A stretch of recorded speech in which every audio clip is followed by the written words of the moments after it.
আপনার আচরণ ভালো, আমানতের খেয়ানত করেন না, কাউকে গালি দেন না, সালাত পরিত্যাগ করেন না, প্রতিবেশীর সাথে সদাচরণ করেন, সবই ভালো।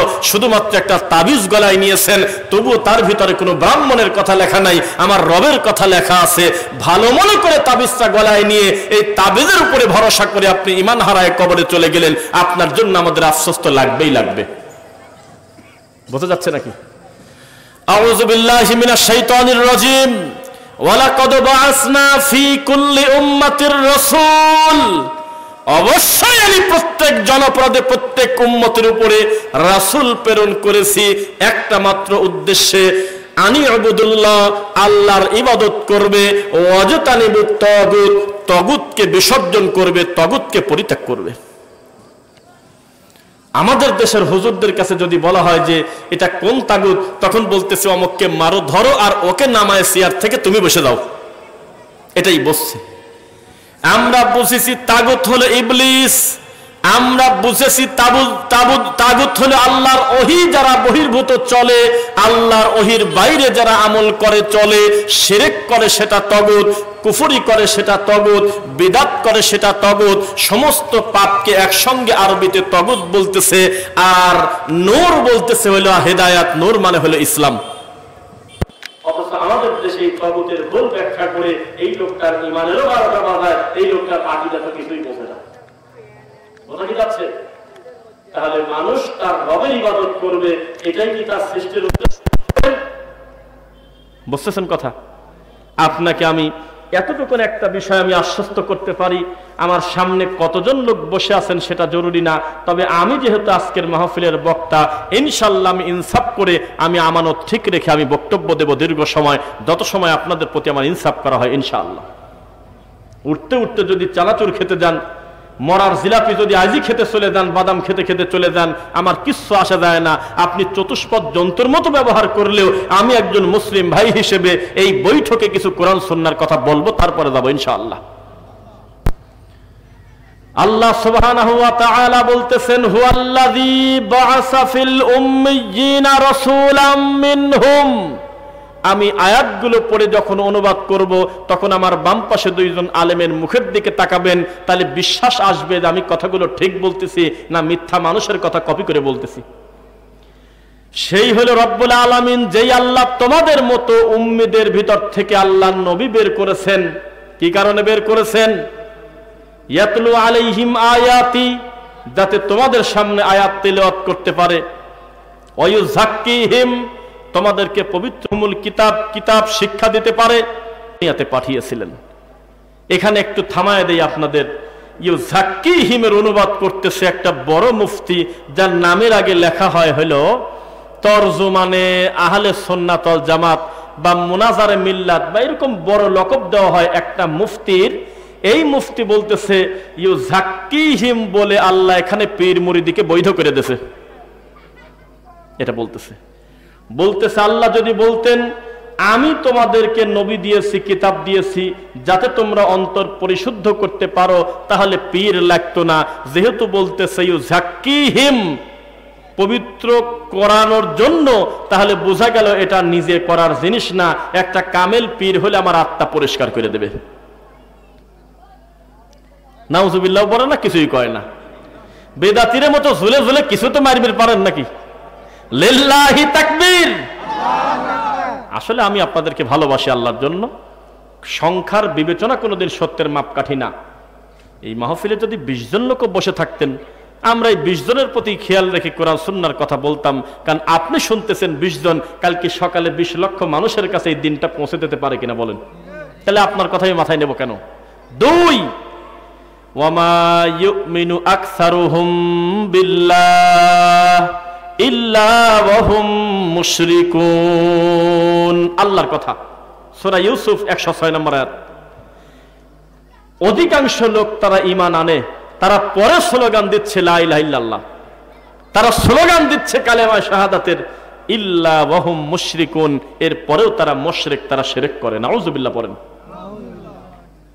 সংখ্যার বিবেচনা যদি সত্যের মাপকাঠি হতো, এই বৈঠকে যদি তাহিরি আসতো অথবা কোনো বাউল ল্যাংটা এসে যদি বক্তব্য দিতে আসতো, মাগরিবের পর থেকে এই মাঠে বসার জায়গা পাইতেন না।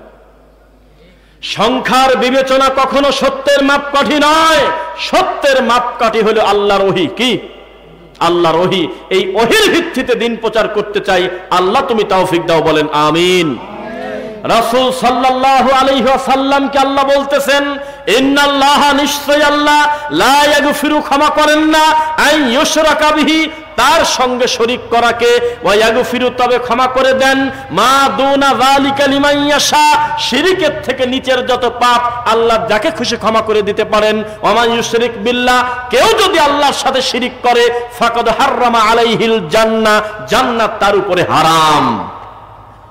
ওয়া মা লিয-যালিমিনা মিন আনসার, এ কথা বলে শেষ করে নাই, বলা হচ্ছে তারা হলো জালেম, তাদের কোনো সাহায্যকারী বিচারের মাঠে হবে না। বোঝা যাচ্ছে? এই তুমি কি করতেছো কেন? এই ছেলে সালাসুর খাচ্ছ নাকি? মাথায় গোবর বাদ দিলে আর কিছু থাকে না। এইটুক বিদ্যা আল্লাহ তোমার দিল না? সারাদিন টিকটক দেখো বুঝলাম, সারাদিন গেম খেলো বুঝলাম, তুমি তাস খেলতেছো বসে মনে হচ্ছে এরকম ভাব। তুমি একটু বাদাম খায় আর একজনের কাছে ছেড়ে দিচ্ছ, ও খায় তোমার কাছে দিচ্ছে, এটা কি খারাপ না? কেন তুমি 3-4টা ছেলে ফেলে এক জায়গায় বসলে? তোমার উচিত ছিল বিনয়ের সঙ্গে আমাদেরকে মূল্যায়ন করা। এটা কোরআনের মাহফিল, মনে থাকবে ইনশাল্লাহ। ঠিক আছে, কষ্ট পাও না। শিরিক যদি কেউ করে তাহলে তার তাওহীদ আর থাকে? উস্তাদ কথা বলেন। বিদআত যদি কেউ করে তার প্রতি কি সুন্নাতের মায়া থাকে? কেউ যদি কুফরি করে তার ভিতরে কার ইমানের লেশ মাত্র থাকে? তা আমাদের দেশের ইসলামের হলো এই অবস্থা। কোনটা শিরক, কোনটা বিদআত, কোনটা তাওহীদ, কোনটা সুন্নাহ, এ জাতি আজও পর্যন্ত বোঝে না। রাসূলের প্রতি অপবাদ দিচ্ছে, মিথ্যা কথা বলতেছে। পীর ফকিররা বলতেছে আমরা জান্নাত চাই না, জাহান্নাম চাই না, চাই হলে আমার আল্লাহর রাজি খুশি। লোকজন বলতেছে সুবহানাল্লাহ। কেরে পাগল বললিটা কি মুখ দিয়ে? জান্নাত চাই না, জাহান্নাম চাই না, এটা তো লালনের কথা। তো লালন ফকিরের কথা লালন ধর্মে বলে, লালন কি জাতে সংসারে, তা তো আমরা বুঝলাম না। তার মানে অজাত। হিন্দু হলে তার একটা আইডিওলজি আছে, পরিচয় থাকার কথা। বৌদ্ধ হলে তার একটা পরিচয় থাকার কথা, গর্ব করে বলে আমি বৌদ্ধ। খ্রিস্টানরা গর্ব করে বলে আমি খ্রিস্টান। হিন্দুরা গর্ব করে বলে আমরা সনাতন ধর্মের লোক। বহুভাবে তারা পরিচয় দেয়। লালন এমন একটা কুজাত, এমন একটা অসভ্য, মরা পর্যন্ত ক্লিয়ার করে দেয় নাই যে আমি আসলে কোন জাত। আসলে সে অজাত। তার ধর্মের মূল মন্ত্র হলো গাঁজা টানো, আর গাঁজাকে গাঁজা বলার দরকার নাই, বলবে হলো সিদ্ধি। কি বলেন? লালনের যখন মেলা শুরু হয় অন্তত কিলোখানিকের ভিতর দিয়ে হাঁটা যায় না, গাঁজার গন্ধে টিকা যায় না। এটাও একটা ধর্ম। আপনাকে যখন আমরা বলি আমাদের দেশে অধিকাংশ কবর পূজারী অমুসলিম মুশরিক, তখন আমাদের প্রতি আপনারা রাগ করেন আর বলেন এত সহজে একজনকে মুশরিক বলা যায়? কে বলেছে বলা যায় না? যেই দিন পীর সাহেবের মুখ দিয়ে বের হয়েছে আমার পীর মরে যাওয়ার পরে তার মরা পীরের কবরের পাশে সেজদা দিয়ে আমি আত্মতৃপ্তি পাই, শান্তি লাগে, সেদিন থেকে সে মুসলমান নাই। যেদিন একজন আলেম, একজন বক্তা মরা পীরের কবরের পাশের পচা পানি খায়, বলতেছে এই পানি আমি যতদিন খাই ওয়াজ করলে আমার আর গলা দাবে না কোনোদিন, সেদিন থেকে তিনি অমুসলিম, তিনি মুসলিম নয়। আকীদা কিভাবে নষ্ট ভ্রান্ত আমি সিরিয়ালে এক এক করে আপনাকে বোঝাবো। পীর সাহেব তার কিছু মুরিদকে নিয়ে তার দাদা পীরের কাছে গিয়ে বলতেছে মাইজভান্ডারি কেবলা কাবা, তোমার কাছে এসেছি কয়েকটা ছেলে ফেলে নিয়ে। এই ছেলে ফেলের হলো আগামী মাসের 12 তারিখে দাখিল পরীক্ষা, এসএসসি পরীক্ষা, ওদের রেজাল্ট যাতে ভালো হয় এই ব্যবস্থা তুমি করে দিও বাবা। এই কথা মুখ দিয়ে বলার পর যদি বিনা তওবায় মরে যায়, আল্লাহর কসম ওর ক্ষমা হলে আবু জেহেলেরও ক্ষমা হওয়ার কথা। আবু জেহেল যেমন মুশরিক ও তেমন মুশরিক, অথচ এই মানুষটার মাধ্যমে হাজার হাজার মানুষ তার পিছনে সালাত পড়তেছে, তার হাতে ইসলাম ছেড়ে দিয়েছে, জুমার খুতবা ছেড়ে দিয়েছে, মাহফিল ছেড়ে দিয়েছে, জালসা ছেড়ে দিয়েছে। এর জাতির কপালে কি আছে আপনি বলেন? বোঝা কি যাচ্ছে আমার কথা? ভ্রান্ত আকীদা কিভাবে মানুষের ভিতরে ঢোকে। ওই যেই সমস্ত হুজুররা বলে আমরা আকীদা এখনো খুঁজে পাই নাই, কেন খুঁজে পায় না তা আমরা জানি। তারা সব কিছু পাবে, আকীদা পাবে না। কারণ আকীদা পেলেই আর শিরক করা যায় না, আকীদা পেলেই আর বিদআত করা যায় না, আকীদা পেলেই আর গরম জিলাপি খাওয়া যায় না, টাকা দিয়ে কিনে খেতে হয়। ওই মিলাদের জিলাপি আর খাওয়া যায় না। আকীদা যদি শুদ্ধ করে ফেলে তখন আর মৌতিখানা কপালে জুটবে না, মানহাজ যদি ক্লিয়ার করে ফেলে তখন আর তাবিজের ব্যবসা চলবে না। এজন্য আকীদা লুকানোর জন্য, মানহাজ লুকানোর জন্য, আরে গরু ছাগলকে খুশি করার জন্য মানুষের সামনে ব্যঙ্গ করতেছে একটা বড় আল্লামা, এখনো পর্যন্ত কোরআন হাদিসে আকীদা শব্দ খুঁজে পায় নাই। উনি বলতেছে আকীদা মানে হলো ফেক, নকল। মানুষ তার ধর্ম নিয়ে, মানুষ তার দিন নিয়ে কত মজা করে। আমি তাই বলেছিলাম, একটা লোক কবরে সেজদা দেয়, এরপরেও সে নিজেকে সুন্নি বলে তৃপ্তি লাভ করে, মুখে এখনো হাসি আছে। একটা লোক বাদ্যযন্ত্র বাজায় আর বলতেছে, আমার কথা ভুল হলে বলবেন, একজন বক্তা টুপিওয়ালা দাড়িওয়ালা হুজুর বলতেছে, যেই বিয়েতে গান বাজনা বাজে না সেই বিবাহ হারাম। শুনছেন কেউ? দু একজন বলেন তো। মাশাআল্লাহ, একেবারে ইন্টেনশনালি, একেবারে সিরিয়াস ভাবে প্রি প্ল্যান করে এসে বলতেছে যে আমার হাতে বুখারী, এই বুখারীতে লেখা আছে যেই বিয়েতে গান হয় না সেই বিবাহই বলে হারাম। একটা লোক জুতা খুলে তাকে পিটালো না, যে হাত দেশে কোন জায়গায়। একটা লোক তাকে চেয়ার ধরে উল্টায় ফেলা দিল না, উপস্থাপক তাকে মাইক কেড়ে নিল না, একদিনও সে কোনো জবাবদিহিতার আওতায় পড়লো না। এই ব্যক্তি পর্যন্ত নিজেকে বলে আমি হলো সুন্নি। একটা লোক মরা পীরের খাট, পীর মরে গেছে বহু আগে ফরিদপুরে, শুধুমাত্র মরা পীরে যেই খাটে ঘুমাতো সেই খাটের কাছে কিছু খাবার নিয়ে, হিন্দুরা যেমন উলুধ্বনি দেয় এভাবে খাবার নিয়ে নিয়ে ঘোরায় থুথু দিয়ে সুমা খায় হলে বাবার খাটের কাছে আর সেজদা দেয়। এরা পর্যন্ত নিজেদের দাবি করে তারা নাকি আহলে সুন্নাত ওয়াল জামাত। বোঝা কি যাচ্ছে? একটা লোক বলতেছে কে আল্লাহ, কে নবী, কে আমি, কে তুমি, সবই তো একই রে। এইরকম অমুসলিম মুশরিক পর্যন্ত দাবি করতেছে আমি ইমাম আবু হানিফার মাযহাবের লোক।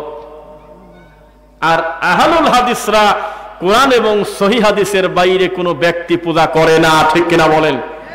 তারা কোনো শিরক করে না, তারা কোনো বিদআত করে না, কোনো মানুষের মন্ত্রতন্ত্রের দিকে তাকায়ে আমার নবীর সুন্নাহ কোনোদিন খাটো করে না। অথচ এদের ভিতরে দিন দিন ভ্রান্ত আকীদার হুজুররা ঢুকে ঢুকে বিষ মিশায় তাদেরকে বিদআতি বানানোর চেষ্টায় আছে। বলেন ঠিক কিনা? এত সহজ নয়। আমাদের দুঃখ লাগে, আমরা আলোচনা করতেছিলাম ঘরের ভিতরে, আমাদের বেশ কিছু মাহফিলে দ্বিতীয় বক্তা রাখা হয় হলো বেদাতিকে। আমি কারণ জিজ্ঞাসা করলে রাঙামাটিতে তারা আমাকে বলতেছে যে কারণ আছে। কেন? আহলে হাদিসের বক্তারা কানে হাত দিয়ে খুব একটা কাটতে পারে না, মন গলাতে পারে না, মুরগির ডিমও দেয় না, কানের সোনাও দেয় না, মানুষ কালেকশন ঠিক মতো দেয় না। আর বিদাতির কাছে 1 ঘন্টা মাইক সারি দিলে হু হু করে খালি কাঁদে, এত সুন্দর করে মনটা গলা ফেলায়, মহিলা প্যান্ডেল থেকে খালি মুরগি আর ডিম আসে খালি। আর আহলে হাদিসের বক্তারা ব্যঙ্গও করতে জানে না, হে মাওলা দিল বিষ জান্নাতে দিস, কত বড় সাহস! আল্লাহর সাথে এই কথা যায়? কত ছন্দে শুনি। গতকালকের মাহফিলেও লাইভগুলো যদি দেখতেন, আমি ওই কানে কানে বলে দিছিলাম যে ভাই আপনারা তো আউল বাউল ফাউলের বক্তব্য নেন না, তাই কয়েকটা মিনিট একটু গোপনে তুলে ফেলেন, পরে আমি দেখব না, প্রয়োজনে পাবলিকের সামনে দিয়ে দেন। আমি বসে আছি পাশে, এত সহজে নিষেধ করা যায় না, এই বুঝি ছেড়ে দিলে, এই বুঝি ছেড়ে দিলে মনে করে বসে আছি। কত বড় অসভ্য! একটা লোক 2000 টাকা দিল, কি যে দোয়া করতেছে তার মানুষের সামনে আর বলা যায় না। নামে নামে মিলায়ে জান্নাতের নাম দিয়ে দিল, আর কিছু টাকা দিলে জান্নাত বেচে দেব। কত নোংরামি লোকটা করতেছে, যদিও আর ভয়তে বেশি সময় আগালো না, শেষ করে দিল। কিন্তু এই রং ঢং কোনোদিন আহলে হাদিসরা পারে না। এই জন্য আমাদের দাওয়াত দেওয়ার পর বলে যে দ্বিতীয় বক্তা কাকে নেওয়া যায়, যিনি মন মতো কালেকশন করতে পারে, শেষ পর্যন্ত বেদাতিকে টান দিয়ে নিয়ে এসে মঞ্চে বসা দেয়। বলে নাউজুবিল্লাহ। কত প্রমাণ লাগবে আমরা এই বৈঠকে বসে বলে দিতে পারি বেদাতি ইসলামের শত্রু, বেদাতি রাসূলের শত্রু, বেদাতি আল্লাহর শত্রু, বেদাতির প্রতি আল্লাহর লানত, ফেরেশতার লানত, ওয়ান নাসি আজমাইন, গোটা মানব জাতির লানত। শুধু তাই নয়, মান লাআনাল্লাহু মান আওয়া মুহদিসান, কেউ যদি কোনো বেদাতিকে সমর্থন করে তার প্রতি আল্লাহর লানত, আল্লাহর গজব, আল্লাহর অভিশাপ। বোঝা কি যাচ্ছে? এত পণ্ডিতি কোথায় পেয়েছেন? আমি আমার তাওহীদের ব্যাপারে শক্ত, কোন দিন আমার তাওহীদের সাথে আমি শিরককে মিশ্রি হতে দেব না। আমি আমার তাওহীদ নিয়ে সুন্নাহ নিয়ে এত বেশি তৃপ্ত, আমি বিদআত নামক কসুরিপানা দিয়ে আমার সুন্নাহকে ঢেকতে দেব না। আমি মৃত্যু পর্যন্ত আমার রাসূলের সুন্নাহ আমার কাছে নিরাপদ ইনশাআল্লাহ। আর বেদাতি 500 টাকা পাইলে জেনে শুনে মুনাজাতে দ্বারা বলতেছে, হে মাওলা যত নেকি হলো কবরে ডেলিভারি দিয়ে দাও। কত শিরক করতেছে, কত বিদআত করতেছে। তার একটা মাত্র কারণ দুনিয়াবি কিছু অর্থের লোভ, দুনিয়াবি কিছু চেয়ারের লোভে এই লোকটা নিজের ধর্মকে বিক্রি করে দিচ্ছে। আর আহলুল হাদিসের বাচ্চাকে যদি বলেন 1 কোটি টাকা দেব 1 ঘন্টার জন্য একটা তাবিজ গলায় নাও, ওর যদি আকীদা বিশুদ্ধ থাকে 1 কোটি টাকার মুখে লাথি মেরে বলবে আমি আমার রবের সাথে শিরিক করতে পারবো না। আর বেদাতি হুজুরকে 1 কোটি টাকা দেওয়া লাগবে না, 220 টাকা দিয়ে বলবেন আমার কাছে আর টাকা নাই, বাচ্চা খালি রাত্রিবেলা কান্নাকাটি করে একটু তাবিজ লিখে দেন। ও আপনাকে সূরা ফাতিহার নাম বলবে না, ইখলাস বলবে না, ফালাক বলবে না, নাস বলবে না, আয়াতুল কুরসি বলবে না, সূরা বাকারা শেষ 2 আয়াত বলবে না, কোরআন পড়ে ফু দিতে বলবে না, কোরআন মাজিদ পড়ে ঝাড়ফুঁক করতে বলবে না, ডাইরেক্ট তাবিজ লিখে দেবে আর বলবে আমি ঝেড়ে দেব। তবে কি করে ফু দেয় তা মানুষের বুঝতে দেয় না, খালি ফুটা জোরে করে শোনা যায়। এই ভণ্ডরা যদি মুখ দিয়ে বলতো আলহামদুলিল্লাহি রাব্বিল আলামিন আর রহমানির রহিম মালিকি ইয়াউমিদ্দিন ইয়্যাকা না'বুদু ওয়া ইয়্যাকা নাস্তাঈন ইহদিনাস সিরাতাল মুস্তাকিম সিরাতাল্লাযীনা আন'আমতা আলাইহিম গায়রিল মাগদুবি আলাইহিম ওয়ালাদ-দাল্লিন। আস্তে বলেন আবার ওরা শুনবি। কত বড় খারাপ! এত বড় মসজিদের ইমাম, এত বড় হুজুর, তাদের কাছে নাকি বাংলাদেশের শ্রেষ্ঠ হুজুর, শ্রেষ্ঠ মুফতি এখন পর্যন্ত জোরে আমিন বলে খুঁজে পায় নাই। প্রবাসীদেরকে নিয়ে ব্যঙ্গ করছে কয়দিন আগে, দেখছেন? হ্যাঁ দেখছে ভাই না? বলতেছে যাও হলো রিয়াল আনতে আর ওই দেশ থেকে আমিন নিয়ে আসো। এটা মুখের ভাষা, একটা মুফতির মুখের ভাষা। সি সি সি সি সি। সুতরাং সাবধান, খবরদার। আমার নিঃশ্বাস যতদিন চালু থাকবে আমি আমার সুন্নাতের সাথে বেদাতকে মিশ্রিত হতে দেব না ইনশাআল্লাহ। আমি যতদিন এই মাটিতে বেঁচে থাকবো আমার তাওহীদের সঙ্গে আমি কোনো শিরিক মিশ্রিত হতে দেব না। শিরিক মানেই হলো পচা নোংরা, যেটা মানুষের ঈমান ধ্বংস করে ফেলে। কে কাকে বোঝাবে? এই বেদাতি হুজুর যদি বলতো ও মহিলা, ও বৃদ্ধা মা, ও যুবতী বোন, হে যুবক ভাই, হে সোনার ছেলেরা, বাচ্চা শোনো, আমার কাছে দৌড়াদৌড়ি করলে হবে না।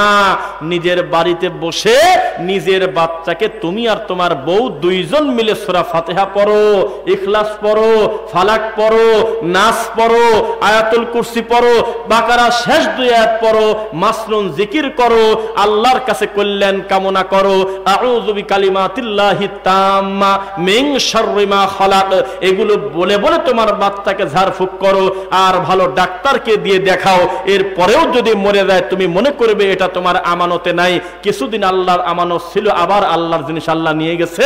এই বাচ্চার জন্য তুমি পড়বে আলহামদুলিল্লাহ, ইন্না লিল্লাহি ওয়া ইন্না ইলাইহি রাজিউন। এই কথা বলে তুমি তাকে দাফন কাফন করো। খবরদার বাচ্চার গলায় তাবিজ দিও না। এইরকম বাপের বেটা যতদিন মসজিদে মসজিদের ইমামগুলো তৈরি না হবে ততদিন মনে করব এক একটা মুফতি, এক একটা বেদাতি হুজুর, এক একটা কবর পূজারী, এক একটা শিরক প্রচারকারী হুজুর হলো কানা দাজ্জালের চাইতে খারাপ। কিভাবে ইমান ঠিক করবেন?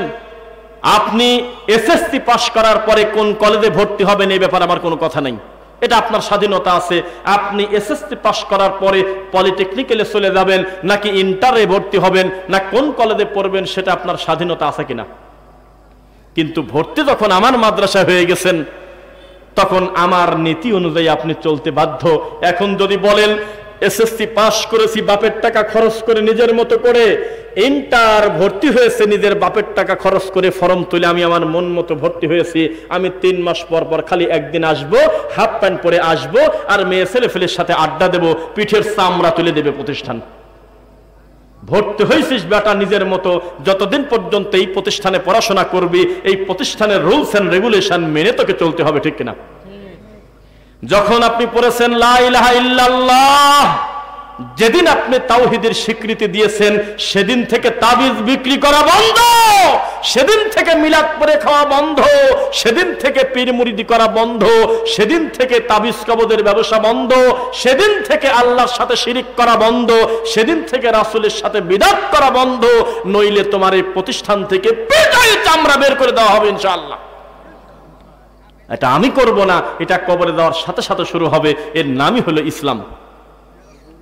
কোন দিন খবরদার সাবধান থাকেন, এ কথা বলার সুযোগ নাই আমার চাচাতো ভাই গান বাজনা বাজালে আমার কি, আমার আব্বা শিরিক করলে আমার কি, আমার স্ত্রী পীরের মুরিদ হলে আমার কি? আল্লাহর কসম এ কথা বলার সুযোগ নাই। বলতে হবে আমার স্ত্রীকে আমি বলবো পীর ফকিরের কাছে যাবে না, পীরের দোহাই দিয়ে মোনাজাত করবে না, পীরের নামে জিকির করবে না, মিলাদ কুলখানি করবে না। এত কিছুর পরেও যদি সে করে, প্রয়োজনে শিরিক করার কারণে আমি তাকে তালাক দিয়ে দেব, তবু আমার আল্লাহর সাথে আমি তাকে শিরিক করতে দেব না। কথা বোঝা যাচ্ছে? ইন্ডিয়ার কিছু নায়ক আছে, তারা গর্ব করে জনপ্রিয়তা ঠিক রাখার জন্য বলে আমার বউ হলো হিন্দু, আমি হলো মুসলমান। আমার বউ হলো গণেশ পূজা করে, একই ঘরের ভিতরে আমি আবার আমার আল্লাহকে সেজদা দেই, আমাদের ভিতরে গণতন্ত্র প্রতিষ্ঠিত আছে। আপনি তাকে বলে দিয়েন এটা আবু জেহেলের চাইতে টাটকা শয়তান। ইসলামে এই ধরনের মজা করার জায়গা নাই যে কিছু শিরক, কিছু তাওহীদ, কিছু সুন্নাহ, কিছু বিদআত, এরকম সুযোগ শরীয়তে নাই। নুমিনু বিবাদ ওয়া নাকফুরু বিবাদ ওয়া ইউরিদুনা আন ইয়াত্তাখিযু বাইনা যালিকা সাবিলা, মুযাবাযাবিনা বাইনা যালিক, মাঝামাঝি থাকার সুযোগ নাই। নয় তাওহীদ, নয় শিরক, নয় সুন্নাহ, নয় বিদআত, নয় কাফের, নয় মুসলিম, মাঝামাঝি চেয়ার নিয়ে বসে থাকার সুযোগ নেই। শুধুমাত্র কিছু ভোটের আশায়, শুধুমাত্র কিছু জনপ্রিয়তার আশায়, শুধুমাত্র মানুষের সিম্পেথি পাওয়ার আশায়, শুধুমাত্র কয়েক পার্সেন্ট লোক যাতে তাকে ভালোবাসে, এজন্য টুপি মাথায় দিয়ে হুজুর মানুষ মন্দির পর্যন্ত পাহারা দিয়েছে। দেয় নাই না? দেয় নাই? বিষয়টা কি? যেখানে সরাসরি আমার আল্লাহর সাথে রানিং শিরিক চলতেছে, এখানে আপনি গেলেন কোন হিসাবে? কেউ না কেউ যাক, না হয় ধ্বংস হয়ে যাক, আমি জানি না। এগুলো দেখার জন্য অফিসিয়াল লোকের অভাব নাই। আমি একটা হুজুর মানুষ, দাড়িওয়ালা মানুষ, টুপিওয়ালা মানুষ, আমি কোরআন পড়ি, হাদিস পড়ি। আমি কিভাবে আবার নিজেরা বলে আগ্রহ করে সবাই রেডি হয়ে আছে, আমাদের ডাকলেই মন্দিরে ঢুকে গিয়ে আমরা পাহারা দিয়ে আসবো। কোন এক হুজুর বলতেছে, বড় আল্লামা, তিনি বলতেছে এই মন্দিরে আসতে পেরে আমি অন্তরে শান্তি পেয়ে গেছি, আলহামদুলিল্লাহ। আমি যদি একটা শব্দ মিথ্যা বলি তাহলে আমি একটু মাঝে মধ্যে বলাই নেই, সে কারণে যাতে মানুষের বিশ্বাস হয়, যারা মুরব্বী, যাদের হাতে অনলাইন নেই, তারা তাতে বিশ্বাস পায়। এরকম ঘটনা ঘটছে না ঘটে নাই? হাত উঁচু করছে, শুনে দেখেন। তারপরে মন্দিরে যা শ্লোক পড়তেছে, শ্লোক পড়তে পড়তে পড়তে পড়তে মন্দিরে গিয়ে বলতেছে, শোনেন আপনারা আমাকে পর মনে করেন না, আমার ভিতরেও একটা ভালো মানের ব্রাহ্মণ আছে। ওই ভিতরে বলে একটা ভালো বলে ব্রাহ্মণ আছে। ব্রাহ্মণ বলে আমরা তো একই ছিলাম আগে, আমরা তো আগে তোমাদের মতোই ছিলাম, পরবর্তীতে না মুসলমান হয়েছি, একই তো। শুধুমাত্র কয়েক পার্সেন্ট লোকের খুশি করার জন্য এই লোকটা তার ধর্মকে বিক্রি করলো না। আর আহলে হাদিসের বাচ্চাকে যদি বলো ওখানে শিরিক হচ্ছে, 2 মিনিটের জন্য গিয়ে শুধুমাত্র খালি মুখ দিয়ে বলো আলহামদুলিল্লাহ, এই কথা বলে চলে আসো, ও জীবন দিয়ে দেবে, তবুও শিরিক করার কাছে গিয়ে শুকরিয়া আদায় করবে না। ওটাকে মনে করবে আল্লাহর গজবের জায়গা, যে কোনো সময় আল্লাহর লানত হবে, এই পাপের জায়গায় আমি বসে থাকবো না। প্রয়োজনে বলবে আমি অসুস্থ, ভিতরগত শেষ হয়ে গেছি, ইন্নী সাকিম, এরপরে সরে পড়বে। এটার নাম হলো কথা। কথা বোঝা যাচ্ছে না মনে হয়? আপনি কাকে কি মূল্যায়ন করতেছেন? এই বিদাতিরা, এই ভ্রান্ত আকীদার লোক কত খারাপ জানেন? এরা সুদ মেনে নেছে। কথা কয় না? মানে নেয় নাই? কে বলছে সুদ মানে নাই? সুদের টাকা দিয়ে তো হুজুরের বেতন দেয়। ঘুষ মানিয়ে নেছে তো, না হলে ঘুষখোর হলে মসজিদ কমিটির সভাপতি, আর ওই মসজিদে লোকটা 20 বছর ইমামতি করতেছে। বিষয়টা কি? বিষয়টা কি আপনার বলেন? তার মানে এই হুজুর নীরব ভাবে সুদ মেনে নিয়েছে, ঘুষ মেনে নিয়েছে, নেয় নাই। এই হুজুর বেপরদাকে মেনে নিয়েছে, কেননা এই হুজুরের পিছনে যারা সেজদা দেয় অধিকাংশ মুরব্বীর ছেলের বউ আর হলো নিজের মেয়ে, অর্ধ উলঙ্গ হয়ে রাস্তাঘাটে ঘোরাফেরা করে। এই ইমাম ঠিকই জানে। এমন কোন প্রতিবাদ করে নাই যে কারণে তার চাকরি হারিয়ে গেল, যে কারণে মুরব্বী সংশোধন হয়ে দায়ুসের খাতা থেকে নামটা কেটে দিয়ে একটা সুপুরুষ হলো। বোঝা গেল এই হুজুর নীরবে বেপরদা মেনে নিয়েছে। ছেলে মানুষের কানের তা মেনে নিয়েছে হুজুর। এখন আপনি ইউটিউবে লেখেন, গুগলে লেখেন, ছেলে মানুষের কানের দুল পরা, দেখবেন যে হাজার হাজার বাঙালি ছেলের 2 কানে 2টা দুল আছে। মিথ্যা বলতেছি আমি নাকি? এখন লেখেন মেয়েদের পোশাক ছেলেরা পরেছে, এই কথা বলে যদি বিডি লিখে দেন, বাংলাদেশে বহু মহিলাকে দেখবেন প্যান্ট শার্ট পরে তারা রাস্তাঘাটে ঘুরতেছে, প্যান্ট শার্ট পরে তারা ইউটিউব ফেসবুকে ছবি ছাড়তেছে। ঠিক কিনা? তার মানে হুজুর মেনে নিয়েছে। হুজুর যদি জুমার খুতবায় খালি ওই হাজিকে বলতো আপনি মানুষই না, আপনি একটা দায়ুস, আপনি ল্যাংটা মহিলার বাপ, আপনার এই বেহায়াপনার কারণে আপনাকে জাহান্নামে যেতে হবে, আপনি হলো দায়ুস, মন মতো যদি কয়েকদিন ঝাড়তো, আমি আশাবাদী যেভাবে হোক ওর স্ত্রীকে পিটায় হলেও, তার সন্তানকে পিটায় হলেও এই বিপদটা থেকে সে বাঁচাতো ইনশাআল্লাহ। তার মানে নীরবে হুজুর মেনে নিয়েছে, বিপদটা থাকলে আমার কি, সুদ খালে আমার কি, ঘুষ খালে আমার কি, ডাকাতি করলে আমার কি, মেয়ের সম্পত্তি ছেলেকে লিখে দিলে আমার কি, আমি খালি দেখবো যে মাসের 10 তারিখে বেতনটা ঠিক মতো আছে কিনা, আর আমি খালি খেয়াল রাখবো এই মসজিদে যাতে কোনোভাবে জোরে আমিন বলতে না পারে, বললেই মনে করবো এটা ইহুদির দালাল। আছে কিনা? কত বড় শয়তান, কত বড় ইবলিস। মুয়াজ্জিন হলে প্রতিদিন মদ খায়। মদ মানে কি? বিড়ি। মদ মানে ফেন্সিডিল। মদ মানে গাঁজা। মদ মানে সিগারেট। মদ মানে তামাক। মদ মানে গুল। এগুলো মদ না? আরবিতে প্রত্যেকটা আলাদা করে বলা নাই। আলেমের মুখের দিক তাকান, মদমিনুল খামর বলা হয়েছে, খামর। আল্লাহ যদি প্রত্যেকটা এই গাঁজার আর ফেন্সিডিলের আর এই তরল পদার্থের নাম বলে বলে যদি আল্লাহ আলাদা করে হারাম করতে যেত, এত বড় কোরআনে শুধু নেশাদার দ্রব্যের নামই আসতো না। আমি কিছুদিন আগে ইন্ডিয়া যায় দেখেছি, ওদের যে সমস্ত জর্দার নতুন নতুন নাম, এই সমস্ত নামের জর্দা আমাদের বাংলাদেশে হাতে গোনা কয়েকটা পাওয়া যায়, আর বাকিগুলি পাওয়া যায় না। ইন্দোনেশিয়াতে গেলে না জানি সেখানকার মানুষগুলো আবার কোন ব্র্যান্ডের খায় আল্লাহই ভালো জানে। কি বলেন? তো কিয়ামত পর্যন্ত যত আরো মাদক ডেলিভারি হবে, আরো তামাকের নাম ভিন্ন হবে, মদের কোয়ালিটি বের হবে, এগুলো আল্লাহ জানেন না? জানেন কিনা? যদি তিনি ভিন্ন ভিন্ন করে আলাদা করে নাম লিখতে যেতেন, তাহলে কোরআন মাজিদে শুধু জর্দার নামে আসতো না। হাকিমপুর, শোভা, রতন, বিদাপাতি, ন্যাশনাল, নুরানি নাম দেশে, কন্ত জ্বালা। নুরানি নাম দেশে মানে এটা হুজুরদের নিরাপদ গাঁজা। হুজুর বলতেছে যে আমি তো আর হাকিমপুর খাই না, আমি তো আর রতন খাই না, আমি খাই নুরানি। নামটা কত আরবি সুন্দর নাম, নুরানি কায়দা। ও দেখানো তো লেখা আছে। কি লেখা? কি লেখা? কি লেখা? নুরানি কোরআন শরীফ। তাহলে কোরআন আর শরীফটা থাক, আমি এই গ্যাপে বসে দিচ্ছি নুরানি জর্দা। তাহলে কত জর্দা ইবলিস ডেলিভারি দিচ্ছে। এবার আপনি আমাকে সিরিয়াল করে বলেন, এমন একটা শব্দ নবী মুখ দিয়ে বলেছে কিয়ামত পর্যন্ত তার প্রক্রিয়া, তার বোতল, তার সুরমা, তার গঠন, তার লেভেল, নাম ভিন্ন হতে পারে। কুষ্টিয়াতে তৈরি হোক আর লালমনিরহাটে তৈরি হোক, মদ মানেই আরবিতে এমন একটা নাম দিয়েছে খমর, যার ভিতরে তামাক পাতার ভিতরে গুল, জর্দা, ফেন্সিডিল, ইয়াবা, যাই কিছু বলেন না কেন, এগুলো সমস্ত কিছুকে আরবিতে একসঙ্গে বলা হচ্ছে খমর। এক শব্দে সেরে দিয়েছে, কুল্লু মুদমিনুল খামর। প্রত্যেক নেশা তৈরি করা জিনিসের নাম আরবিতে বলা হয় খমর, মদ। প্রত্যেক মদ হারাম। মুদমিনুল খামরি কাআবিদি ওয়াসান। নিয়মিত যারা নেশাদার দ্রব্য পান করে তাদের হলো মূর্তি পূজারীর সাথে উঠতে হবে। নাউজুবিল্লাহ পড়েন একবার। তবে মাঝে মধ্যে খালে অসুবিধা নাই নাকি? কিছু কিছু লোক গর্ব করে বলে আমি কি নিয়মিত খাই নাকি? এদের সকালবেলা একটা টান দিলাম বিড়িতে, মাগরিবের আগে একটা খেতেও পারি, নাও পারি, শোয়ার আগে একটা খাবো না। জি না, যে জিনিসের এক চিমটি পরিমাণ হারাম, যে জিনিসের বোতল ধরে খেলে হারাম হয়, তার এক ঢোক খাওয়াও হারাম। বোঝা যাচ্ছে না মনে হয়? তাহলে এত বড় বড় হারাম হুজুর মানে নেছে, হুজুর আমিন মানতে পারে নাই রে। হুজুর সুদ মানে নেছে, ঘুষ মানে নেছে। হুজুর এমন এমন লোকের মেয়ের জন্মদিন উপলক্ষে হুজুর বাড়িতে যা মুনাজাত করে, যেটা মানুষের কাতারেই পড়ে না। হ্যাঁ, এমন এমন বাড়িতে গিয়ে হুজুর আখেরি মুনাজাত করে আসে, যেই লোকটা সমাজের সবচাইতে খারাপ টয়লেটের পোকা, মানুষের প্রতি জুলুম করে, মানুষের সম্পদ আত্মসাৎ করে খায়, মানুষের জমি জবরদস্তি করে খায়। এই লোকটার মা মরে গেছে, হুজুর মানুষ মোনাজাত করে 2 ঘন্টা ধরে প্রায় কাঁদতেছে।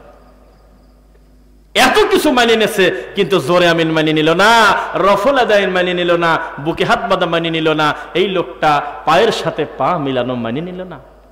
এটা কেমন হুজুর? মানুষ উঠবে ঘোড়ার পিঠে, ঘোড়া উঠেছে মানুষের পিঠে, পরিস্থিতি খুব জটিল। কথা বোঝা যাচ্ছে? যে হুজুর মানুষকে দিয়ে সমাজ থেকে ভ্রান্ত আকীদা উঠে যাবে, শিরকি আকীদা উঠে যাবে, কুফরি আকীদা উঠে যাবে, সেই হুজুরকে দিয়েই জাহান্নাম উদ্বোধন হবে। বোঝা যাচ্ছে নাকি?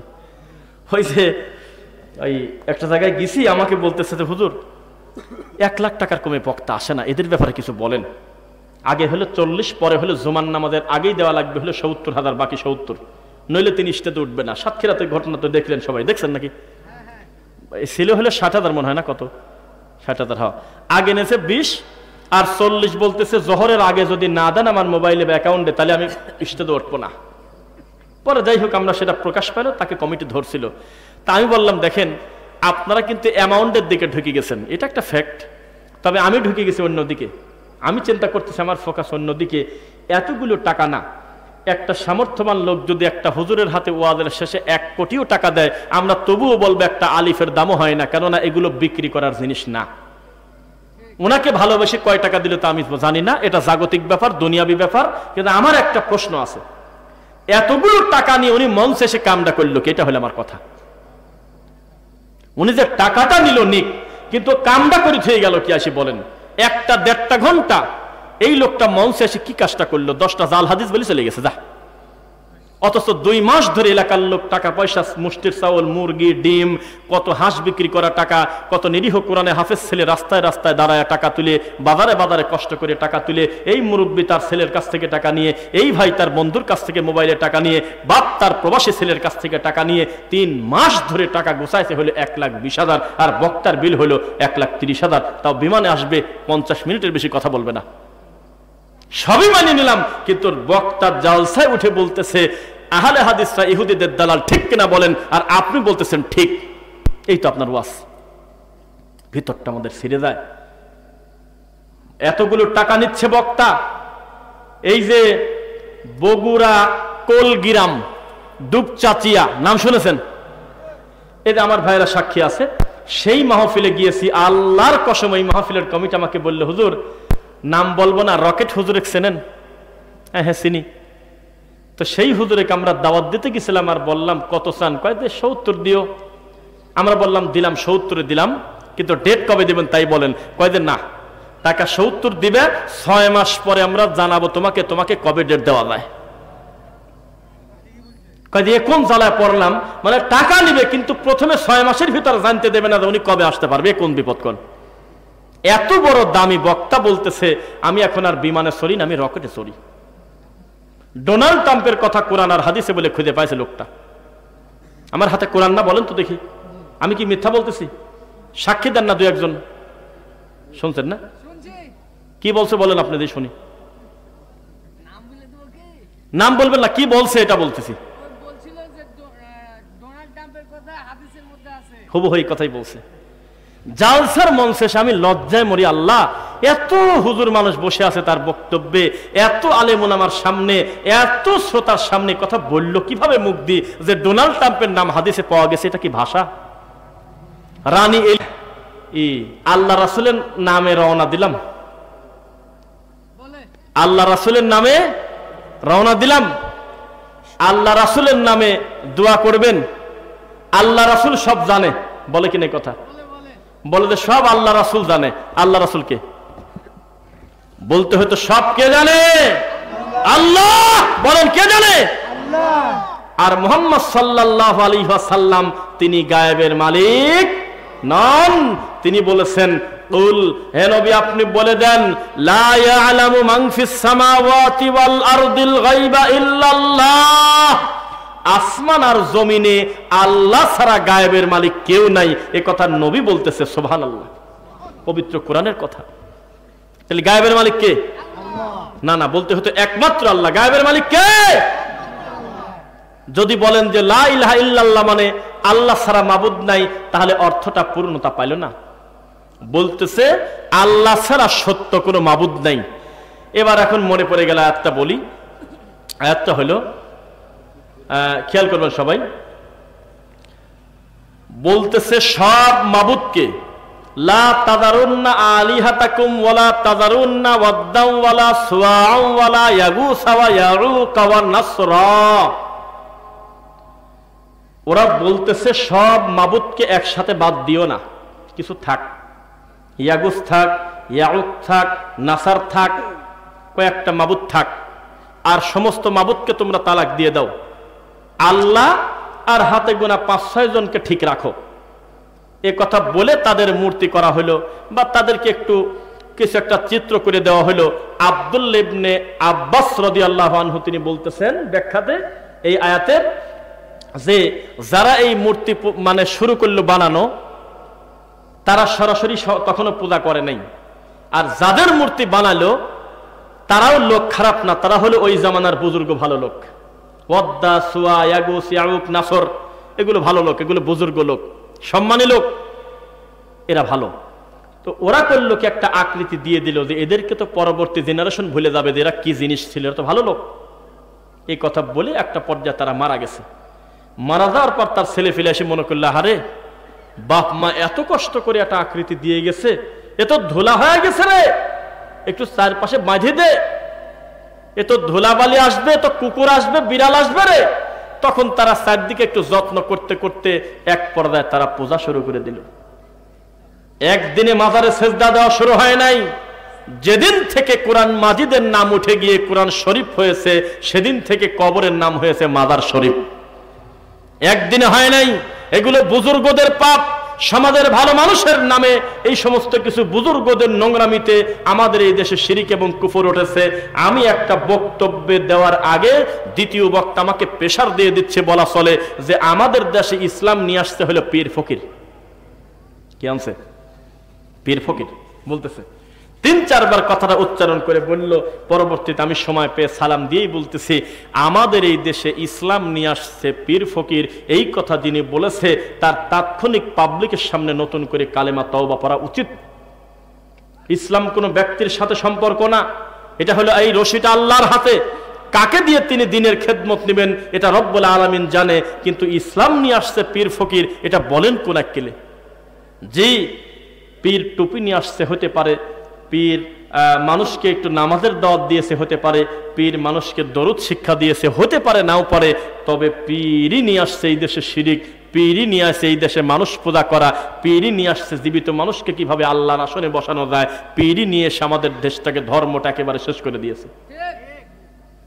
পীররা প্রথম যখন ওই ভারত থেকে আসে তখন রুটি পকেটে করে নিয়ে বগলে করে নিয়ে সবে বরাতে বরাতে একটু করে করে বাড়িতে গিয়ে বলতো আলহামদুলিল্লাহি রাব্বিল আলামিন আর রহমানির রহিম, 2-1টা সূরা পড়ে 20টা টাকা নিত, একটু জিলাপি খাইত, একটু হালুয়া রুটি খেয়ে সবে বরাতে এইরকম বাড়িতে বাড়িতে ঘুরেছে। তারপরে কিছুদিন পরে সম্মান এমন বেড়ে গেল তাকে আপনার পালকিতে করে নিয়ে আসতে হয় ভারতের বর্ডার পার করে। কে জানতো? ওরাও কোনোদিন বুঝতে পারে নাই এটা একটা আশ্চর্য জাতি বাঙালি, যে জাতি ল্যাংটা লোকের পর্যন্ত পীর কয়। শেষ পর্যন্ত তাদেরকে এমন একটা আসনে বসায় দিয়েছে, মসজিদের থেকে আমাদের দেশে খানকার দাম বেশি। একটা বক্তার বক্তব্য শুনলাম, উনি বলতেছে আগে হলো খানকা পরে হলো মসজিদ। আল্লাহর কসমে কথা বলছে। অথচ আল্লাহ বলতেছে ইন্না আউওয়ালা বাইতিন উদিআ লিন-নাসি লাল্লাযী বিবাক্কাতা মুবারাকান ওয়া হুদাল লিল নাই মনে নাই আলামিন। প্রথম ঘর কি? প্রথম আল্লাহর ঘর বাইতুল্লাহ। আর এ বলতেছে প্রথম হলো খানকা, খানকার পরে হলো মসজিদের স্থান। নাউজুবিল্লাহ। বলে যে মসজিদে মানুষ নামাজ পড়তে যায় আর খানকাতে মানুষ পীরের মাধ্যমে আল্লাহর ওলি হয়ে যায়। নাউজুবিল্লাহ মিন যালিক। বিশ্বাস করেন বাঁশের চাইতে কঞ্চি বড় হয়ে গেছে। যাদের মাধ্যমে আমাদের এই দেশে শিরক আর বিদআত পাইছি, ওই ভারতেও এখন পর্যন্ত দেওয়ানবাগের মতো একটা রোগী নাই। তারাও এত বেশি ধর্ম নিয়ে ব্যঙ্গ করে তা আমাদের জানা নাই। বাংলাদেশে জিকিরের নামে দরুদের নামে যে পরিমাণ ঠাট্টা মস্করা করে। ভ্রান্ত আকীদা কাকে বলে আপনাকে আমি বোঝাই। ভ্রান্ত আকীদা তো ওটাই যে হুজুর মুখ দিয়ে বলতেছে ইয়া গাউসুল আজম।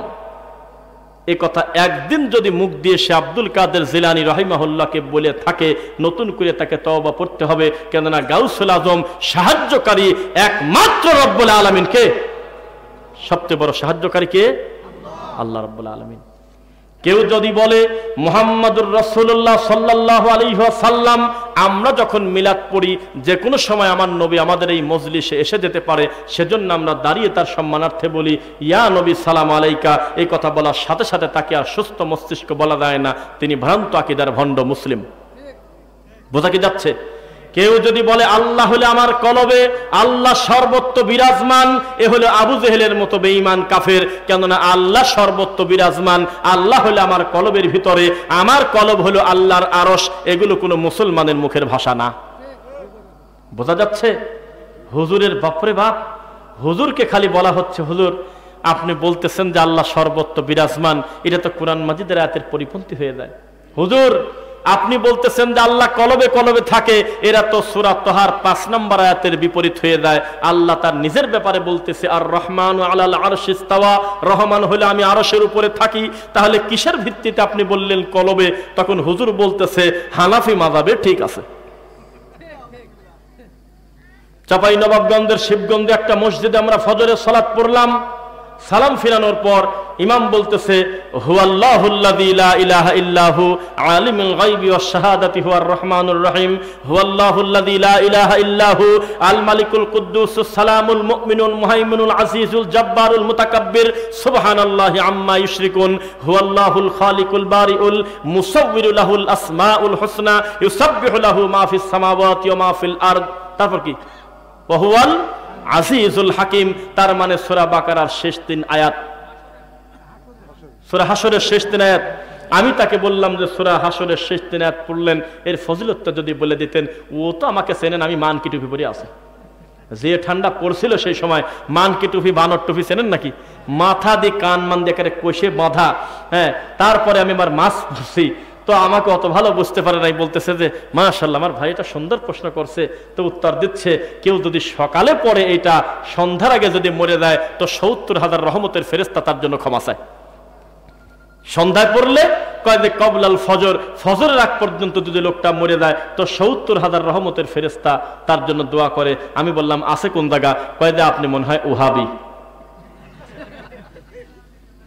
আমি বললাম যে দলিলটা দিয়ে দিন, এত বড় একটা ফজিলতপূর্ণ আমল যেটা মানুষকে নিয়ে প্রতিনিয়ত আপনি করতেছেন, তার কোনো না কোনো ভিত্তি তো শরীয়তে থাকার কথা।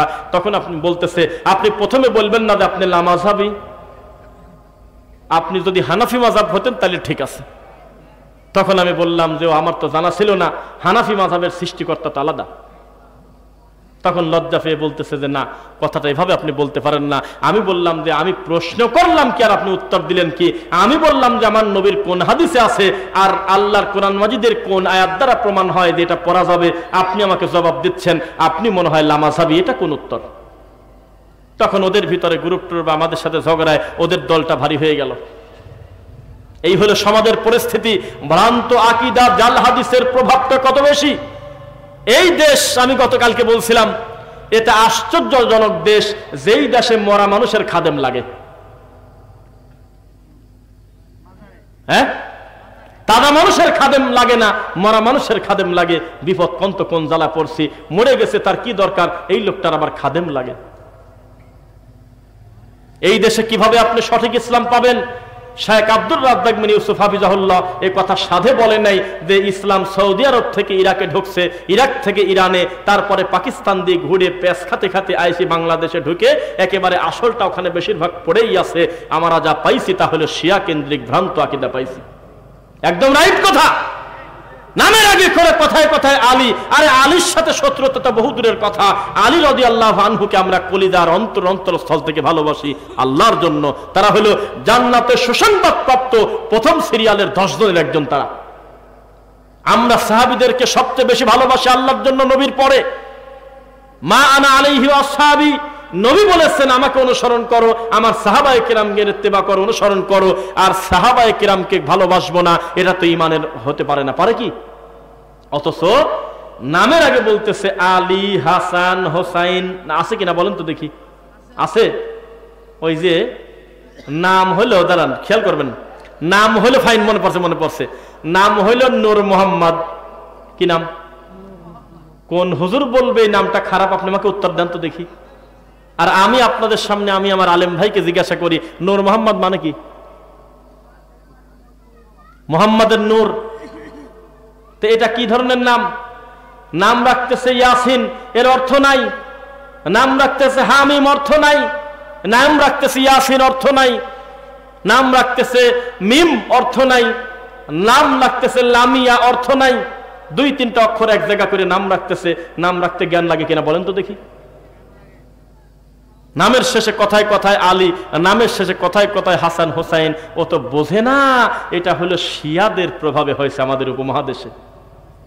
হ্যাঁ, যার নামের পরে হাসান হোসাইন আলী নাই, যার নামের পরে হাসান হোসাইন আলী নাই, সে তো ভালো শিয়াই হতে পারে না। এটা তো তাদের আকীদা। এত সুন্দর নাম মোহাম্মদ, আলহামদুলিল্লাহ যথেষ্ট, আবার লিখতেছে মোহাম্মদ আলী, কথা কয় না? এত সুন্দর নাম ইব্রাহিম, একটা নবীর নামের নাম রে, আবার লিখতেছে ইব্রাহিম হাসান। এত সুন্দর নাম হলো আপনার আলী, থাক শুধু আলী থাক, আবার নামের শেষে লিখতেছে আলী নূর। এগুলো কোথা থেকে আসলো? ফাতেমা রাদিয়াল্লাহু আনহা, তিনি আপনার মা হলো কিভাবে? তার মা হলো আমাদের মা। বোঝা যাচ্ছে না মনে হয়? নবীর স্ত্রীগণ আমাদের মা। কোরআনের কথা। ভ্রান্ত আকীদা কাকে বলে একটু সিরিয়াল করে দেখেন। কথায় কথায় বলতেছে মা ফাতেমার, মা ফাতেমার, মা ফাতেমার। ফাতেমা কি তোমার মা? দলিল ছাড়াই কথা বলা যাবে আবেগে। মা হলো আয়েশা, মা হলো খাদিজা রাদিয়াল্লাহু আনহুমা। এদেরকে আমরা আম্মা জান বলবো, বলতেই হবে, কেননা কোরআন মাজিদের কথা, ওয়া আজওয়াজুহু উম্মাহাতুহুম। নবীর স্ত্রীগণ আমাদের কি বলেন তো দেখি? মা। মানুষ ভ্রান্ত আকীদা নিতে নিতে নিতে নিতে আলিয়া মাদ্রাসার বড় হুজুর বলতেছে 5টা বড় পীর আছে, আউলিয়া আছে, যার ভিতরে বায়েজিদ বোস্তামি আছে, যার ভিতরে খাজা মঈনুদ্দিন আছে, যার ভিতরে আব্দুল কাদের জিলানী আছে, এরকম আরো কয়েকজনের নাম নিয়ে মুনাজাত করলে সেই মুনাজাত নাকি উপর থেকে ফেরত আসে না। অথচ তাদের ডেলিভারি হয়েছে আমার নবীর মৃত্যুর অনেক বছর পরে। মিথ্যা না সত্য? আল ইয়াউমা আকমালতু লাকুম দীনাকুম ওয়া আতমামতু আলাইকুম নি'মাতি ওয়া রাদিতু লাকুমুল ইসলাম দীনা। দিনটা পরিপূর্ণ হয়ে গেছে। কিয়ামত পর্যন্ত এই দিনে সরিষা ঢোকানোর জায়গা নাই। আলাদা করে মুসলিম উম্মাহ এমন বিপদে পড়বে না। আলাদা করে ওহী নাযিল করে হালালকে হারাম করতে হয়, হারামকে হালাল করতে হয়। নবী থাকতে যা ছিল তাই আছে, কিয়ামত পর্যন্ত তাই থাকবে। ঠিক কিনা বলেন? কে তোমাকে শেখালো মিলাদ পড়ে শুরু করলে? মিলাদ পড়া কিন্তু বেদাত। বোঝা কি যাচ্ছে আমার কথা? মিলাদ পড়া কিন্তু বেদাত। এভাবে ভঙ্গি করেন না, সত্য কথা বলতেছি। দরুদ ছিল, এইটাকে দাফন করে দেওয়ার চেষ্টা করেছে ইবলিস, নাম দিয়েছে হলো মিলাদ শরীফ। অথচ এইটা পড়লে লাভ হলো জাহান্নামে যেতে হবে মিলাদ পড়লে, কারণ এটা বিদআত। এইটা সুন্দর করে ইবলিস শয়তান সাজিয়েছে, কিন্তু দরুদ সাজায় নাই, কারণ জানা যে এইটা পড়লে তো জান্নাতে চলে যাবে, এইটা পড়লে 10টা নেকি পাবে, 10টা গুনাহ ক্ষমা হবে, সাল্লাল্লাহু আলাইহি আশার। এমনকি আল্লাহ দারাজাত তার লম্বা করে দেবে, 10টা সম্মান বৃদ্ধি করে দেবে। এইটা কোনোদিন আতর গোলাপ জিলাপি খোরমা দিয়ে সাজায় নাই। মানুষের তৈরি করা, ইবলিসের তৈরি করা। মিলাদকে সাজিয়েছে জিলাপি দিয়ে, মিলাদকে সাজিয়েছে গোশত দিয়ে, মিলাদকে সাজিয়েছে বিরিয়ানি দিয়ে, মিলাদকে সাজিয়েছে আগরবাতি দিয়ে, মিলাদকে সাজিয়েছে অনুষ্ঠান দিয়ে, মিলাদকে সাজিয়েছে 2000 টাকা হাদিয়া দিয়ে। মিথ্যা না সত্য বললাম? আকীদা শুদ্ধ করেন। একবার যদি মুখ দিয়ে বলেন যে আল্লাহ আবার নাই কোন জায়গা, আমার কলবেই আছে, সেদিন আপনি মনে রাখবেন এটা মুসলমানের আকীদা হতে পারে না। কেউ যদি বলে মুহাম্মদ সাল্লাল্লাহু আলাইহি ওয়াসাল্লাম নূরের তৈরি, সে এখনো নবীকে চিনতে পারে নাই, এখনো তার নবীকে মানুষই স্বীকার করে না, এই লোকটা কিভাবে তার সুপারিশ আশা করে? এই লোকটা কিভাবে আশা করেন আমি নবীর কাছ থেকে হাউজে কাউসারের পানি পাবো? কথা বোঝা যাচ্ছে? দেখেন, সত্য কথা প্রচার করলে লাভ আছে, আছে নাকি? প্রমাণ একটা দেই। আগে থেকে আমরা শুনতাম পীর সাহেব চর্ম নাই। কি শুনতাম? পীর সাহেব চর্ম নাই। তো আমরা যখন বললাম যে পীর মানে ইবলিস, এ ছাতা আরবিতে বানানি হয় না, আরবিতে প কোনো অক্ষরই নাই, এটা ইবলিসের ডেলিভারি দেওয়া একটা শব্দ, এটা আমাদের মাতৃভাষাও নাই, আরবিতেও নাই। তখন দেখলো যে পীরের কুকথা এত বেশি সত্য কথা আমরা পাবলিকের সামনে ছড়াই দিছি, এখন তারা পীর সাহেব না লেখে, মাঝে মধ্যে বেশিরভাগ ক্ষেত্রে নামের নিচে লেখে শায়েকে চর্ম নাই। কি চর্ম নাই? শায়েকে চর্ম নাই। আমি সেদিন এটা দেখে কে আল্লাহ, এ বলে শায়েকে চর্ম নাই, নাউজুবিল্লাহি মিন যালিক বললেন না। যদিও এটা বড় ধরনের কোনো লকব না, তবে কথা সত্য, যেই লোকটা নিজেকে পীর দাবি করে সে এক একটা আবু জেহেলের হলো একেবারে অফিসিয়াল এজেন্ট। সে সারের ডিলার থাকে না এলাকায়, সারের ডিলার, তেলের ডিলার, আরএফএল এর ডিলার, বিভিন্ন ফ্রিজ কোম্পানির ডিলার, বিভিন্ন ডিলারশিপ নেয় না মানুষ? নেছে কিনা বলেন? ঠিক তেমনি এক একটা পীর এক একটা ইবলিস শয়তানের অফিসিয়াল ডিলার। এই পীররা মানুষের ঈমান যেভাবে নষ্ট করতেছে, আকীদাকে নষ্ট করতেছে, আর কেউ এত ক্ষতি করতে পারে নাই। ডক্টর জাকির নায়েক চিৎকার দিয়ে টাই পরে প্যান্ট পরে একজন আলেম অফিসিয়াল এরকম ভাবে মাদ্রাসায় না পড়ার পরেও এই মানুষটা যখন পাবলিকের সামনে বক্তব্য দেয়, ইহুদি খ্রিস্টানরা পর্যন্ত তাদের হাঁটু কাঁপে, ভুল ধরতে গিয়ে নিজেরাই ভুল ধরা পড়ে দেয়। তখন তারা বুঝতে পারলো, বাপরে বাপ, ইসলামের সৌন্দর্য এটাকেই বলে। হা করে 300 কোটি 400 কোটি লোক আমরা টিভির পর্দায় হা করে তাকিয়ে আছি আর ভাবতেছি, কিরে এ কি ম্যাগনেট রে, এত সুন্দর করে সায়েন্টিফিক ব্যাখ্যা দিয়ে আমার রাসূলের আদর্শ প্রচার করে যাচ্ছে, আর আমার দেশের হুজুর বলতেছে যে মিলাদ পড়ে না তার বউ তালাক। কোন জ্বালার জ্বালা বলে নাকি?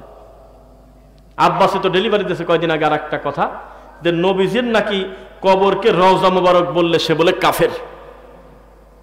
ওর মুখের সবচাইতে ছোট গালি হলো কাফের। শুনছেন? সাহাবায়ে কেরাম নবীর কবরকে কবর বলছে, আল্লাহর কসম, আল্লাহ নিজে কবরকে কবর বলছে। জান্নাতি মানুষ শুয়ে আছে, সেটাকে আমরা জান্নাতুল বাকি কোরআন হাদিসে খুঁজে পাই নাই, আমরা পেয়েছি বাকিউল গারকাত, বাকির কবরস্থান। আর ও বলতেছে নবীর কবরকে যদি কেউ কবর বলে, রওজা শরীফ না বলে, সে নাকি কাফের। তা কিভাবে বুঝাবেন মানুষকে? কিভাবে সত্য বুঝাবেন?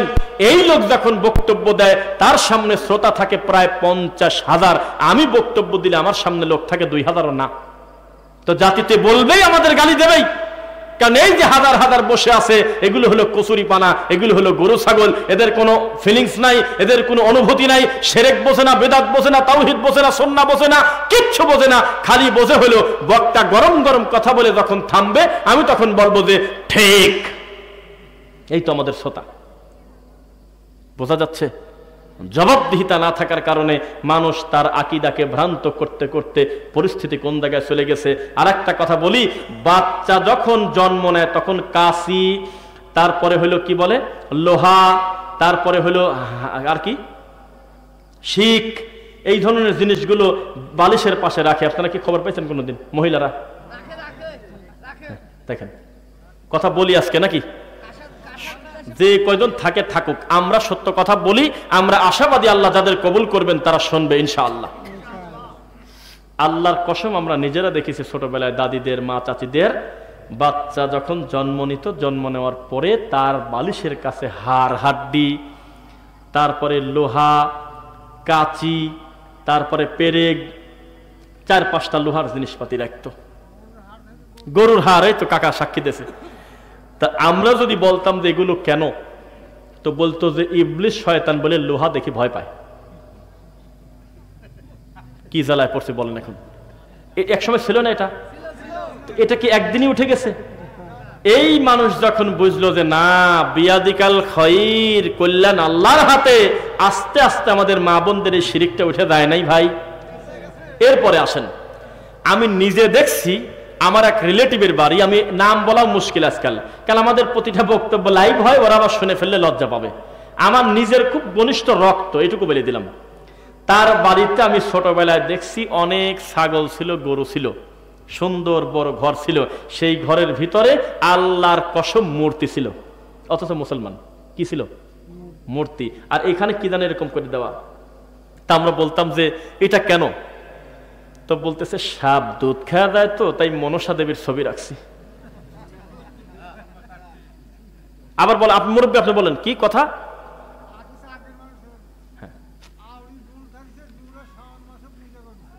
দেখছেন,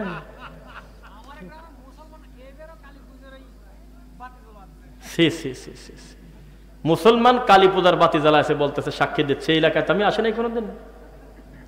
কি পরিমাণ শিরিক, কি পরিমাণ কুফর আমাদের এলাকায় ছিল, আস্তে আস্তে উঠতেছে, আমরা স্বীকার করি, কিন্তু এই কুফরগুলো চিরতরে উঠার দরকার আছে কিনা? আমরা নিজেরা দেখছি। আমরা বললাম যে ছাগলের ঘরে এইভাবে মূর্তি কেন, তো বলতো এটা হলো মনসা দেবীর ছবি, যতক্ষণ পর্যন্ত এই মূর্তি থাকবে একটা সাপও ঢুকতে পারবে না। এই তো মানুষের বিশ্বাস। প্রথম রুটি বানায় চালে থুয়ে দিয়েছে। আমার কথা মিথ্যা প্রমাণ করেন তো দেখি। ভ্রান্ত আকীদা বিশ্বাস কি পরিমাণ ছিল বলি, প্রথম রুটি বানায় আমার মা, আমার শাশি প্রথম পিঠা বানায় কাউকে দেয় নাই, সালে রেখে দিয়েছে। কোথায় রাখছে? সালে। দেখছেন, চাইলে তাকে দেয় নাই, সালে রাখছে। ওটা কাক খাবে? খেলেই বরকত, না খালি বিপদ আছে। এইভাবে বিশ্বাস করত। এখনো পর্যন্ত লাউয়ের জানলা চেনেন? লাউয়ের জানালায় জুতা ঝোলা রাখে। পেঁপের গাছে না, পেঁপের গাছে জুতা থাকে। ডাব গাছে রাখে, ডাবে বলে ভিতরে পানি ঠিক মতো হয় না, জুতা ঝোলা দেশে। জুতার পরে ডাবে পানি ভরে যাবে। মানুষ কত নোংরা।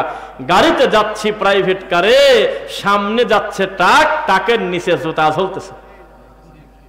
নির্লজ্জ জাতি, ঝাড়ু ঝাড়ু দেয়, সেই মুতাশলা কয় আমার ওইদিকে, এই মুতাশলা ঝলতেছে। এগুলো দিলে নাকি অ্যাক্সিডেন্ট হয় না, নজর কমে যায়।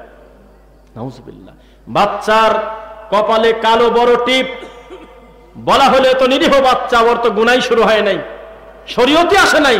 এত সুন্দর ফুটফুটে বাচ্চার এভাবে কপালে টিপ দিলেন কেন? দুই একজন কয় সৌন্দর্যের জন্য, আর 98% কয় যে যাতে নজর না লাগে। একটা মহিলার বাচ্চা যদি কান্নাকাটি করে বেশি, আর এক মহিলা বলে বাচ্চা কাঁদবে না, আবার একটা তাবিজও তো একটা দোয়া পর্যন্ত গলায় নাই। তোমরা কেবা আগো, একটা তাবিজও গলায় নাই, একটা কোরআনের আয়াত দোয়াও নাই। তারপরেও যদি কাঁদে, কয় যে কতদিন পরে বলতেছি একটা হুজুরকে দিয়ে বাড়িটা বন্ধ করে দাও, দেও না।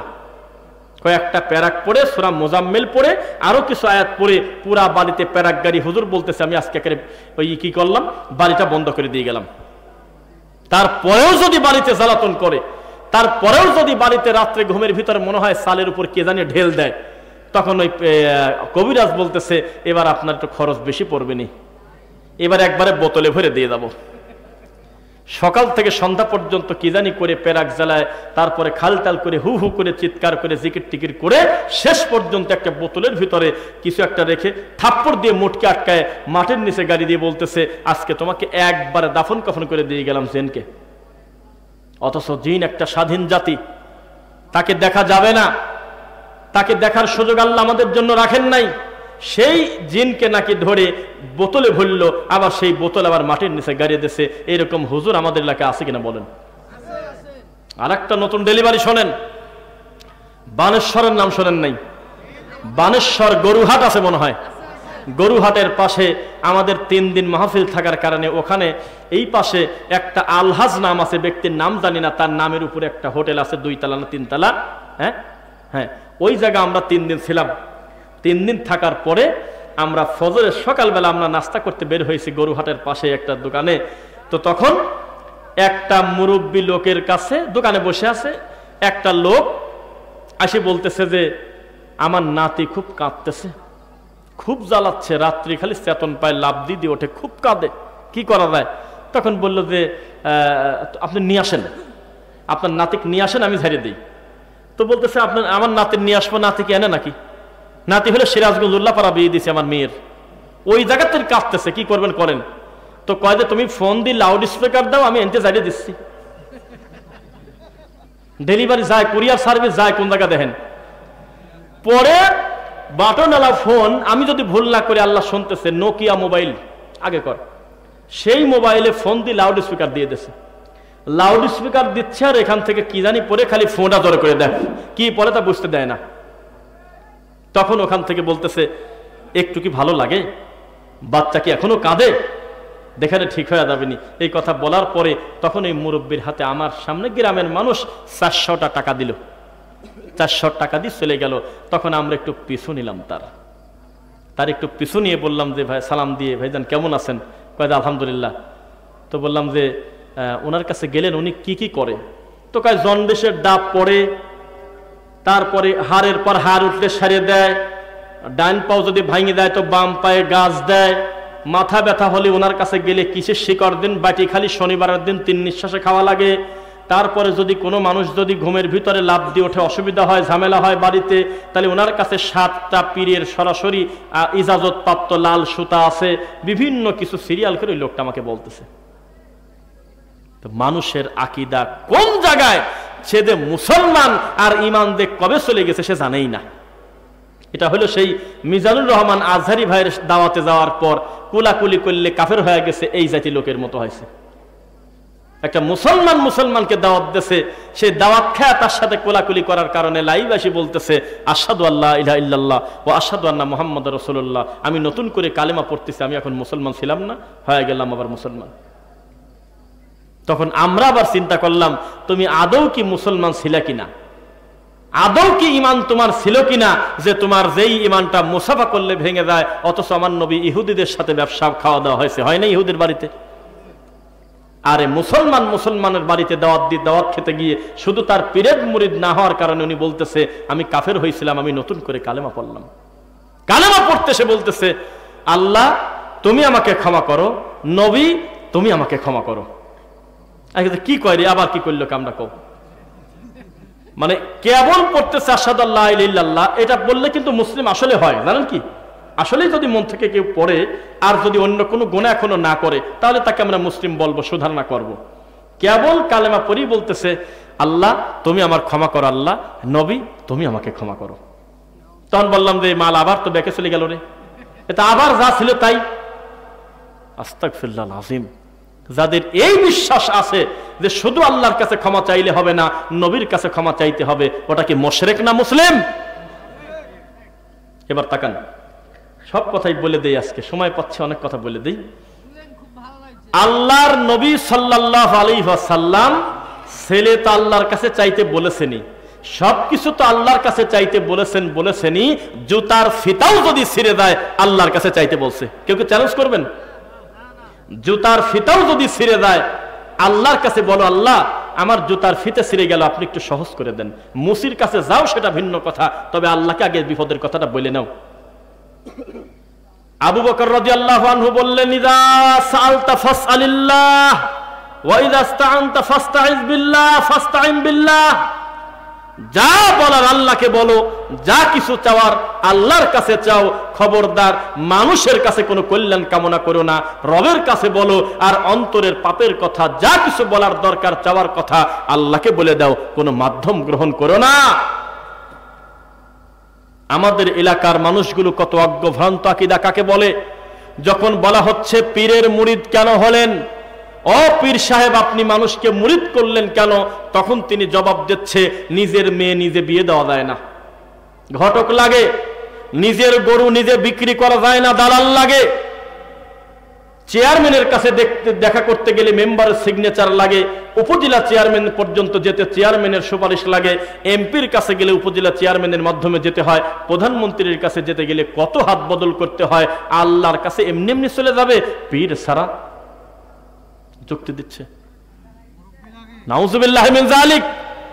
অথচ এই পৃথিবীতে হারে মনে পড়ে গেল ডক্টর খন্দকার আব্দুল্লাহ জাহাঙ্গীর রাহিমাহুল্লাহর কথা। আল্লাহ তুমি তাকে ক্ষমা করো, তার প্রতি তুমি দয়া করো, আল্লাহ তুমি জান্নাতুল ফেরদাউসের মেহমান হিসেবে কবুল করো আল্লাহ তাকে।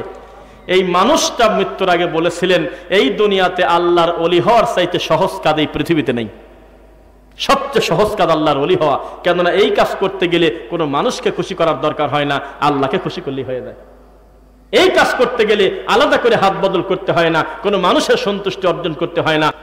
আমাদের তাগেই মিটায় নিচ্ছে নাওয়াইতু আন উসাল্লি লিল্লাহি তাআলা রাকআতাই সালাতিল ফজর ফরদুল্লাহি তাআলা ইকতাদাইতু বিহাযাল ইমাম মুতাওয়াজ্জিহান ইলা জিহাতিল কাবাতিশ শরীফাতি আল্লাহু আকবার। তার মানে সূরা ফাতিহা ডেলিভারি দিয়ে দিলাম ওর কাছে একবারে। এই মানুষ কত বড় অজ্ঞ, কত বড় জাহেল। রুকুর তাসবিহ ইমাম পড়ে, সেও পড়ে, সেজদার তাসবিহ সেও পড়ে, ইমামও পড়ে, আত্তাহিয়াত সেও পড়ে, ইমামও পড়ে, ইমামও দরুদ পড়ে, সেও পড়ে, ইমামও মাসুরা পড়ে, সেও পড়ে, ইমামও সালাম ফিরায়, সেও সালাম ফিরায়। সবচেয়ে বড় বিপদ হলো সূরা ফাতিহা। এই জিনিস পড়া যাচ্ছে না, কয়েকটা আমাদের মাযহাবে নাই, বোঝা কি যাচ্ছে নাকি? এবং শুধু নিষেধ করে না, ডাইরেক্ট বলে দেয় নামাজ হবে না। বোঝা কি যাচ্ছে? তোমাদের রুকু কেমন আমাদের জানা আছে। ঈশ্বর দিতে আমরা আসরের নামাজ পড়তে গিয়ে দেখেছিলাম, একটা ভিডিও করে পাবলিকের সামনে দিয়ে দিছি, 3 মিনিটে 4 রাকাত নামাজ সালাম ফিরায় ফেলছে আসরের নামাজ। ও বেদাতি হুজুর, হিসাব কিভাবে দিবেন আল্লাহর কাছে? সূরা ফাতিহা পড়তে টাইম লাগার কথা, সুবহান রাব্বিল আযীম অন্তত 3 বার পড়তে সময় লাগার কথা, সুবহান রাব্বিল আলা পড়ার টাইম লাগার কথা। আপনারা তো সুবহান কুদ্দুসুন রব্বুল মালাইকাতি ওয়ার রূহ পড়েন না, সুবহানাকাল্লাহুম্মা রাব্বানা বিহামদিকা আল্লাহুম্মা গফিরলি পড়েন না, আল্লাহুম্মা। তারপরে আপনার এই কি বলে সানা পড়তেছেন হলে সুবহানাকা আল্লাহুম্মা, আপনারা বাইদ বাইনি পড়েন না, সময় হয়তো কম লাগালেন, ভালো কথা। রুকু করলেন কিভাবে, সিজদা করলেন কিভাবে, দুই সিজদার মাঝখানে সময় দিলেন কিভাবে, রুকু থেকে উঠে সুন্দর করে দাঁড়ালেন কিভাবে, আপনি যখন সালাম ফিরালেন তখন বাদে 1:34 নামাজের নাম হলো আসরের নামাজ, এর ভিতর আবার ইকামতও আছে। পৃথিবীতে যাদেরকে আপনি গালিগালাজ করেন দেখতে পারেন না, আহলে হাদিস মসজিদগুলোতে সিসিটিভি ফুটেজ লাগায় দেন। আল্লাহর জমিনে পৃথিবীতে এমন মসজিদ আমার জানা নাই, আমার আছে যে আমার জানা নাই যেই মসজিদের ইমাম আহলে হাদিস কিন্তু 4 রাকাত নামাজ 3 মিনিটে পড়ছে, এই পৃথিবীতে আছে তা আমার জানা নাই। আর প্রত্যেকটা মাযহাবী মসজিদে আপনি সিসিটিভি লাগায় দেন, 98টা মসজিদের ইমাম আমানতের খিয়ানত করে, চুরি করবে। এই হুজুর আবার ফজরের নামাজে এসে কি সুন্দরভাবে গলা ছেড়ে পড়তেছে আলহামদুলিল্লাহি রাব্বিল আলামিন, একেবারে সূরা নাবা শেষ করলো, একবারে সূরা আবাসা শেষ করলো। মানুষের অনেকের মুরব্বী মানুষের পেশাব এসে গেছে, কষ্ট হচ্ছে, উনি 2 পৃষ্ঠার নিচে ফজরের নামাজ পড়ে না, উনি এশার নামাজের প্রথম 2 রাকাত সর্বনিম্ন সূরা শামস পড়ে, সর্বনিম্ন সূরা তরিক পড়ে, অন্তত 10 মিনিটের নিচে বা 8 মিনিটের নিচে প্রথম 2 রাকাত হয় না। ওই একই ইমাম যখন এশার নামাজের লাস্টের 2 রাকাত পড়তেছে, টাইম লাগতেছে 1.5 মিনিট। বিষয়টা কি?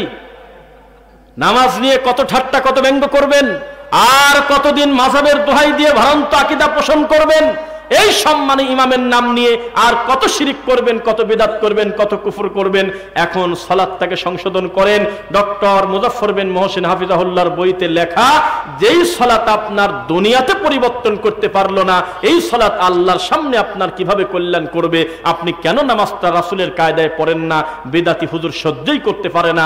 বিদআতি হুজুর বলতেছে নামাইতু ছাড়া নামাজই তো হয় না। নিরীহ ছোট ছোট বাচ্চাদের পিঠের উপরে পিটায়ে দাগ করে দিচ্ছে শুধুমাত্র নাওয়াইতুর বংশ পড়ানোর জন্য।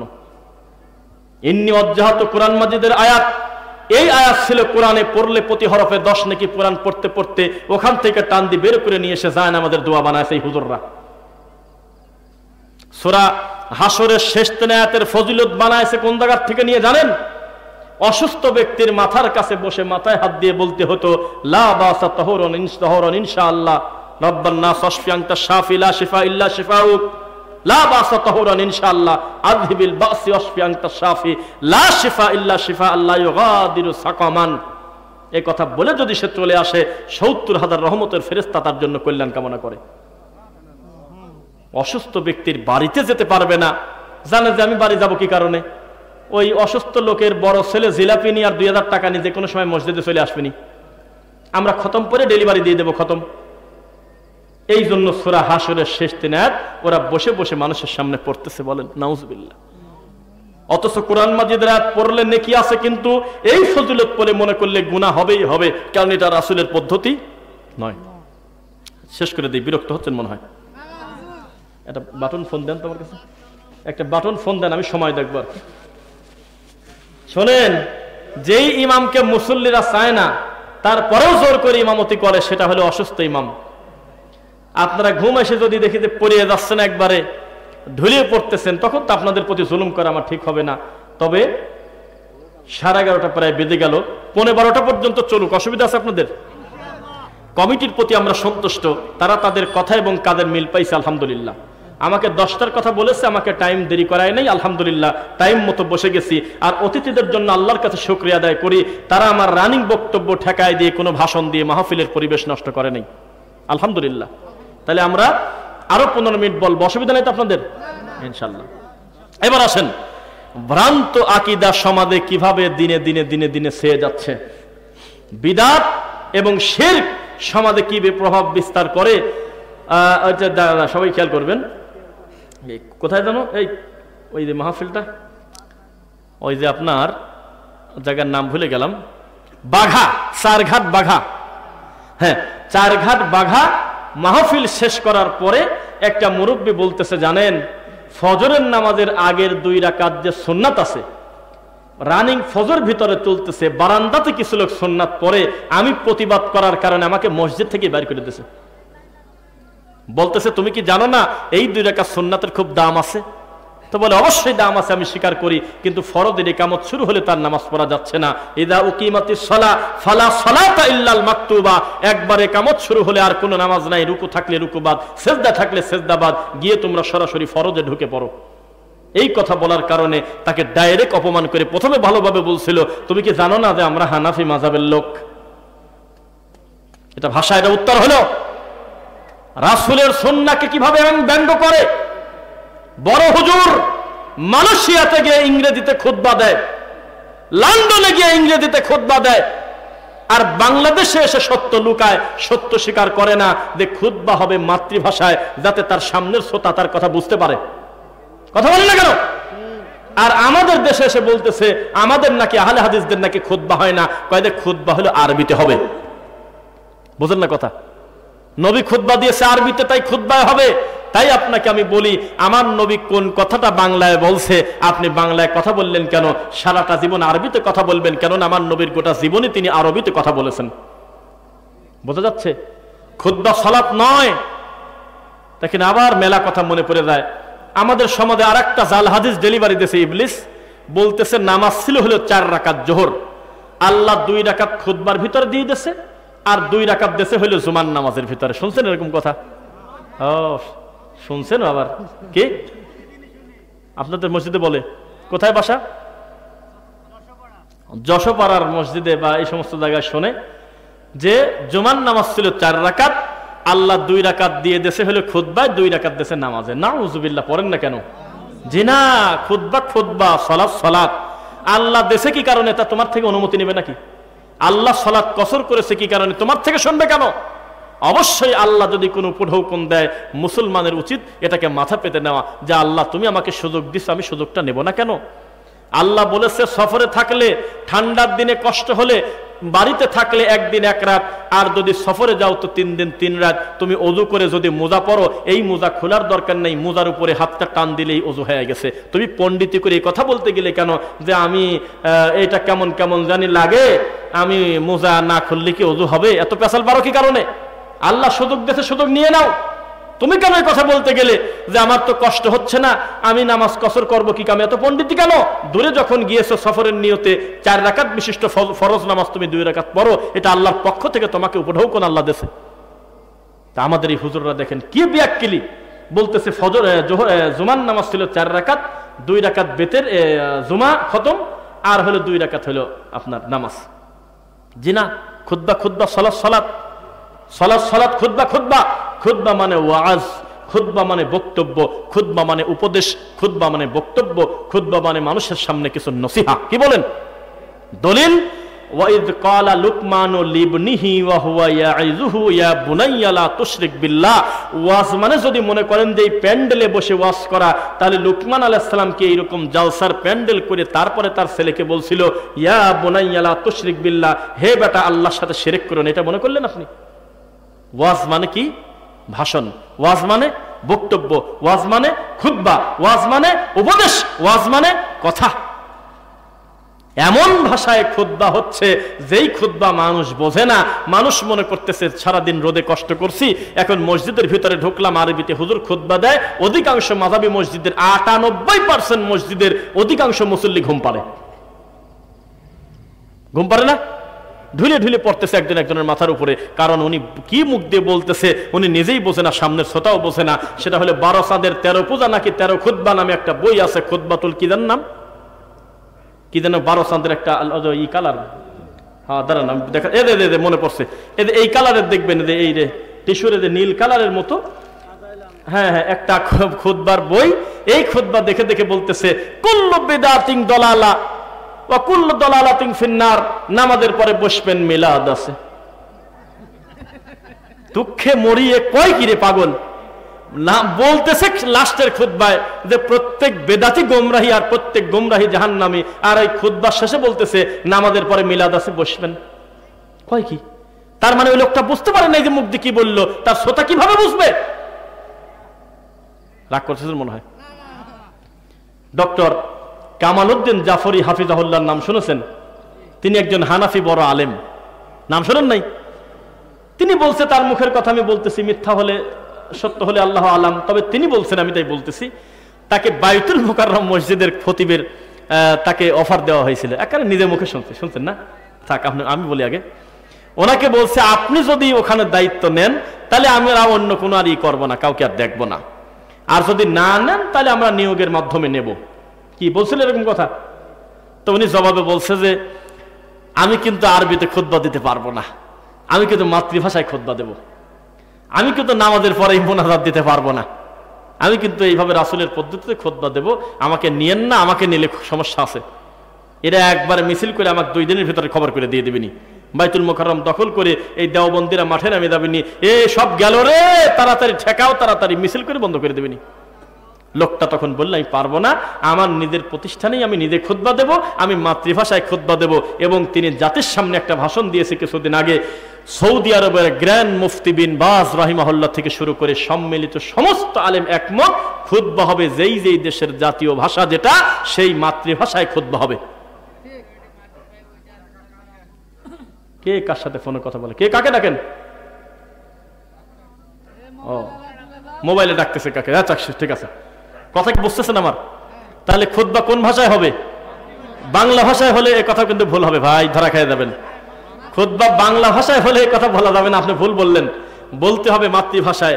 চায়না গেলে চাইনিজ ভাষায়, ইন্দোনেশিয়া গেলে ইন্দোনেশিয়ান ভাষায়, মালয়েশিয়া গেলে মালয় ভাষায়, যেখানে যেই রাষ্ট্রের ভাষা যেটা, তার সামনের মুসল্লি যেটা বোঝে সেটাই বলতে হবে, মনে থাকবে আপনাদের। কিন্তু বেদাতি হুজুররা কি মানে? কত বড় নির্লজ্জ, কত বড় বেহায়া, কত বড় এই বেদাতি অসভ্য, এখনো পর্যন্ত মসজিদ থেকে লালবাতি সরায় নেই।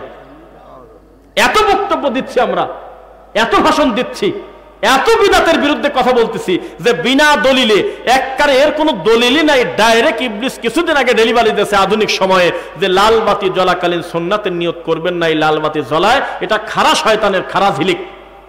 এখনো পর্যন্ত লাল বাতি খোলে নাই। আপনি তদন্ত করে দেখেন, প্রায় 70% মাযহাবি মসজিদে লেখা আছে লাল বাতি জ্বলাকালীন সুন্নাতের নিয়ত করবেন না।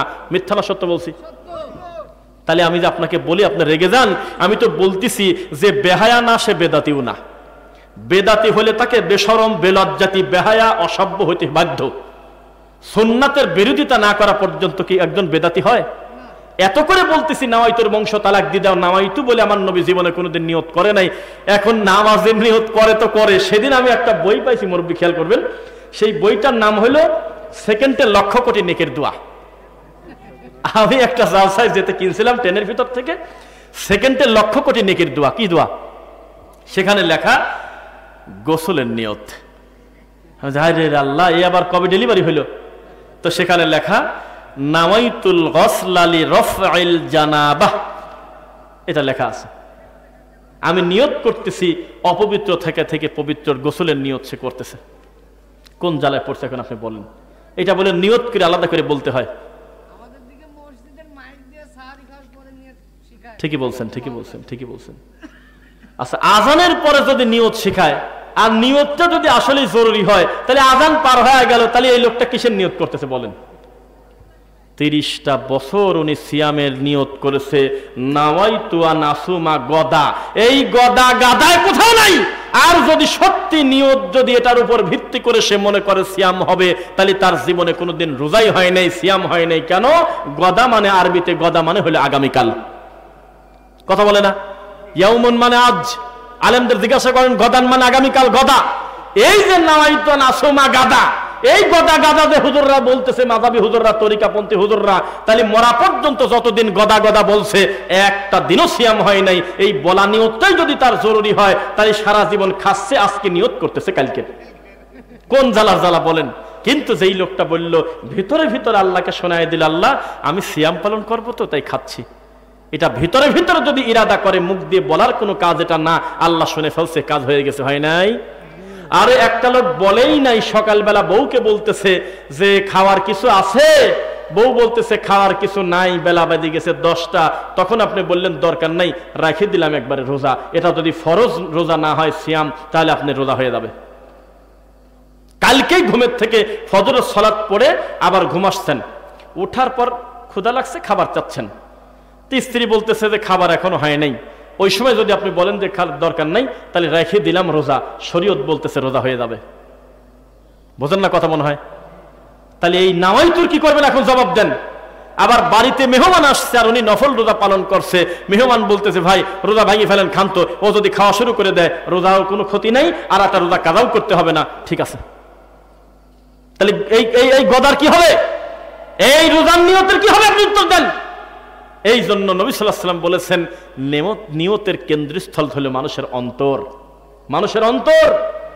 হাদিস একটা এখানে আরেকটা বলি, মিশকাতুল মাসাবি যারা পড়েছেন ক্লাস 9-10 আছে, সাহাবীরা জিজ্ঞাসা করলেন মাল্লামিত তাকওয়া ইয়া রাসূলুল্লাহ, আল্লাহর নবী আল্লাহ ভীতি কোন জায়গা? আরে বেদাতীরা আল্লাহর নাম নেয় না, কয় খোদা ভীতি। কি ভীতি কয়? খোদা ভীরু। খোদা কিডা? খোদা গাধা, আরবিতে বানানো হয় না, বলতে হবে আল্লাহ রহমান রহিম জব্বার মুতাকাব্বির মালিক। আল্লাহর রয়েছে অসংখ্য নাম, ওয়ালিল্লাহিল আসমাউল হুসনা ফাদউহু বিহা, তোমার রবের রয়েছে সুন্দর সুন্দর নাম, এর নাম ধরে তোমরা আল্লাহকে ডাকো। একটা নামও পছন্দ হলো না, লিখিত হয়েছে যে খোদা হাফেজ পুঠিয়া। পুঠিয়া খোদা হাফেজ কিসের? এখানে রবের নাম দেওয়া উচিত ছিল আল্লাহ হাফিজ। কি বলেন আপনারা? তো কি যেন বলতেছিলাম বলেন তো, ভুলে গেছেন। হ্যাঁ, ও আল্লাহ ভীরু, আল্লাহ ভীরু বলতেছিলাম আমি, যে মাল্লামিত তাকওয়া, হে নবী আল্লাহ ভীরু কোন জায়গা?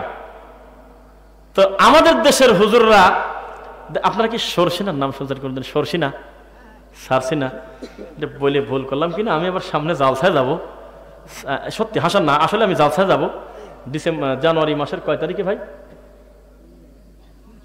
22 তারিখে। সারসিনার একেবারে দরবারের কাছে একটা মাহফিল আছে। ওরা শুনলে কি মনে করে, এদের আকীদা এত খারাপ, এরা মনে করে যে কলারওয়ালা জামা গায়ে দিলে সুন্নাত আদায় হয় না। এরা এই জামার কলার ছাড়া পরে, আর এই জায়গা কয়েকটা তালি পরে, আর বোতাম থাকে না এখানে, আর হাঁটুর একটু নিচে কাপড়টা পরে। একদিন পীরের জামা হাত দিয়ে ধরে বলতেছে জামাটা কার জানেন? পড়তেছে পীর কেবলা, কিন্তু নবীর গায়ে এই না জামা হুবহু দেখছে। নাউজুবিল্লাহ। তার মানে তার কাছে তাকওয়া হলো, আমার আর এই বাবাজির তাকওয়া নাই, কারণ আমাদের দুইজনের গায়ে যে কলারওয়ালা জামা। এই গরুর হলো তাকওয়া ভালো, যে হলো কলার ছাড়া পড়ছে। আমি ইচ্ছাকৃত ভাবে ওটা আমার ভালো লাগে, গরমের সময় একটু মজা, তাই আমি 3-4টা জামা বানানিছি এদের রাজশাহী দুর্গাপুর থেকে, আব্দুল মান্নান ভাইয়ের কাছ থেকে, তো অনেকে চেনেন।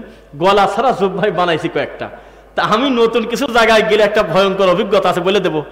বরিশাল বাকের গন্ধামে যাচ্ছি একটা মাহফিলে, ছোট ফেরি আছে, সেই ফেরি পার হচ্ছি, এখন একটা হুজুর আমার চেনে না, তো উনি বলতেছে যে ভালো আছেন, সালাম দিল। হ্যাঁ, বলছে যে আপনি কি কেবলাজানের কাছে গেছিলেন না আসলেন? দরবারে কি গেছিলেন না আসলেন? হ্যাঁ, কি হলো তোমার দরবার আবার কিডা? তো কইলে আপনি সারসিনার লোক না? মানে আমার ওই জুব্বার কলার নাই, আমি এমনি পড়ছি, টুপিও মাথায় দিছি, কাপড়ের টুপি, আরো ধোকা খাওয়া গেছে। ও মনে করছে আমি ঠাকুরের লোক, ও আমার পীর ভাই।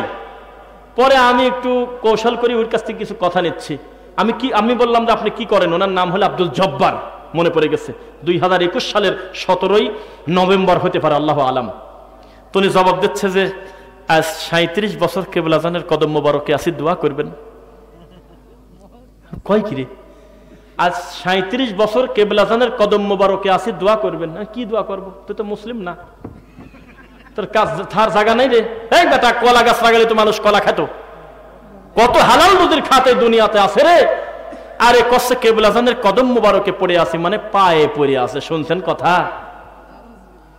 এরা মনে করছে তাকওয়া মানে জুব্বার কলার থাকা যাবে না, তাকওয়া মানে মাটির দিক তাকে রুমাল পেশা নিয়ে রাখা, 1000 দানা তসবি নিয়ে ঘোরা, সকালে 2000 বার ইল্লাল্লাহ, আর হলো ফজরের নামাজের পরে বা ঈশার নামাজের পরে কুক কুক করে জিকির করা, তারপরে ঘুমটা দিয়ে পড়ে থাকা, এগুলো মনে করছে তাকওয়া। কিন্তু নবী বললেন যে না, আত-তাকওয়া হা হুনা, আত-তাকওয়া হা হুনা, আত-তাকওয়া হা হুনা।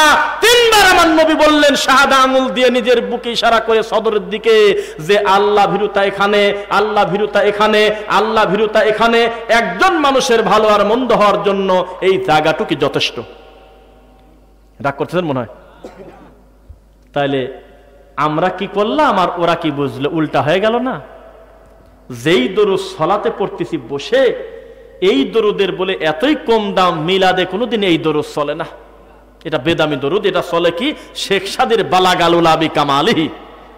আর সে কি যেমন তেমন আল্লামা পড়ে, সে হাইব্রিড হুজুর, পাহাড়ি হুজুর, ইলমের সম্রাট, মুফাসসিরে কুরআন, খতিবে বাঙ্গাল, সারা বাংলায় আলোড়ন সৃষ্টিকারী, মানুষের মতো গলা না কোকিলের মতো গলা, আন্তর্জাতিক খ্যাতি সম্পন্ন, এলেমের পাহাড়, আমলের নদ নদী, এই জুকারের নাম দিচ্ছে আল্লামা, আরে মাঠে ময়দানে এসে বলতেছে ও খোদা, খোদা কিনা। তারপরে বক্তব্যের শুরুতেই বলতেছে আরো জোরে লা ইলাহা, কয়া ও চা খায়, মানে এটা চা খাওয়ার দোয়া। নাউজুবিল্লাহ, আল্লাহর কালেমা ভাগ করে ফেলছে, পুরাটা ওর ভাগ্যে নাই। ওখানে কয় লা ইলাহা, আমার কাছে কেউ নাই, আর ওই সামনের লোকজন কাছে ইল্লাল্লাহ, আমরা পাইছি। আবার মাঝে মধ্যে সুযোগ পালি বক্তা করছে ইল্লাল্লাহ, আর ওরা করছে লা ইলাহা। ওয়াতাম্মাত কালিমাতু রাব্বিকা সিদকাও ওয়া আদলা, আল্লাহর কালেমা হলো ইনসাফ এবং সত্যের উপর প্রতিষ্ঠিত। পুরাটা না বললে কোনোদিন তার অর্থ প্রকাশ পায় না। আমাদের দেশে এরকম আছে কিনা বলেন না কেন? জালসার মঞ্চটা কলঙ্কিত করে ফেলেছে, জালসার মঞ্চটা সার্কাস বানায় ফেলছে। আজকে আমার দি লাইট অফ ইসলাম চ্যানেলের ওনার আব্দুল বাতেন ভাই, আমাদের সিনিয়র ভাই, অনেক ভালো মানুষ, দাওয়াতি কাজ করেন, এই ভাই আমাকে বলতেছে যে আগের মতো ছোটবেলার কৌতুক আর এখন চলে না। কারণ হুজুর মানুষরা জালসার মঞ্চে বসে যে পরিমাণ জোকারি করে, কৌতুক করে, ওরা করলে ওদের ভাব থাকতো না। বক্তা বক্তব্য দিচ্ছে আর শ্রোতা আসি ঠোঁটে চুমি খাচ্ছে, মানে এগুলি আসলে বলাও একটা লজ্জা। দেখছেন নাকি? হ্যাঁ, বক্তা ওয়াজ করতেছে পীর, আর তার মুরিদ আসি ঠোঁটে কামড়াচ্ছে। যদি কেউ অস্বীকার করেন, আমি যাওয়ার 1 মিনিট আগেও যদি বলেন আমি এটা দেখবো, আমি আপনাকে দেখাতে বাধ্য থাকিব, চাহিবা মাত্র ইহার বাহককে দিতে বাধ্য থাকিবে। দেখছেন না? মানে বলেন তো, এই দৃশ্যটা যদি কোনো হিন্দু দেখে, ও তো এই কথা বলবে যে 3 মাস পর পর নারকেল ফাটা নিত ভালো। এটা আবার কোন ধর্ম? একটা লোক মাইকে ওয়াজ করতেছে, আল্লাহর নাম নিচ্ছে, আর একজন দেখ কামড় দিয়ে পড়ে যাচ্ছে, গলা ধরে উল্টে পড়ে দেয়, ঠোঁটে কামড় দেয়, কোন জ্বালা। আজকে দেখলাম, কি লজ্জার কথা। আমার একজন বক্তব্য দিচ্ছে, জোশে করতেছে কি, এই মাইক ধরে টানি নিয়ে চলে যাচ্ছে, মানে এগুলি জ্বালা। আর কয়েকজন নাকি তাকে টানতেছে, দাঁড়া, কয়েকজন না, জোশ উঠে গেছে, চলে যাচ্ছে। বাপের বয়সী মুরব্বী লোক, ভদ্রলোক, সালাত আদায় করবে, বিনয়ের সঙ্গে থাকবে, কিন্তু জিকিরে টান দিচ্ছে পীর কেবলা, আর এই বাসে উঠে চলে যাচ্ছে, লাভ দিতে উল্টে পড়ে যাচ্ছে। ইসলামকে বিকৃত করতে করতে ভ্রান্ত আকীদা কিভাবে মানুষের ভিতরে ঢুকে গেছে, বিশুদ্ধ আকীদার কথা বললে তারা হাসে। আর ওই হুজুরের কি হবে, যেই হুজুর আকীদাই বলে খুঁজে পাচ্ছে না, অথচ আকীদাই হলো মানুষের ফাউন্ডেশন। আকীদা যদি গলত থাকে, তার কোনো ইবাদত কবুল হবে না। ইবাদত কবুল হতে হবে ইখলাসের সঙ্গে, আমলে সলেহ সহ ইবাদত করলে। তখন কয়টা বাজে দেখি, দেখেন কথা বলতে বলতে 11:15 বেজে গেছে। কি এটা কি পড়তে বলতেছেন? আচ্ছা আচ্ছা আচ্ছা, আপনারা কি উঠবেন না? আমার মুখে সবাই দোয়াটা পড়ে তারপর যাবেন ইনশাল্লাহ। এটা মানুষের মনের একটা চাওয়া, না বললেও আমার আল্লাহ শোনেন। তবু আমরা ফরমালিটি একটু বলে দিচ্ছি। মিজানুর রহমান ভাই, ধোকরাকুল, আমার মুখে উচ্চারণ ভুল গেলে আপনারা কিছু মনে করবেন না। ধোকরাকুল বাজার, বাকি 1 ব্যাগ সিমেন্ট আল্লাহ ভাইকে তুমি কবুল করো।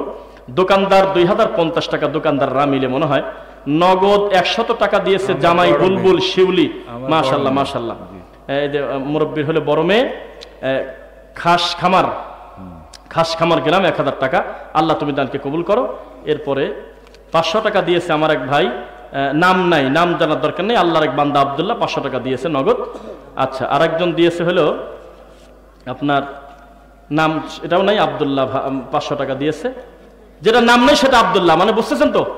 আচ্ছা, আরেকজন নগদ দিয়েছে 200 টাকা, নাম নাই, আল্লাহর বান্দাকে আল্লাহ তুমি কবুল করো।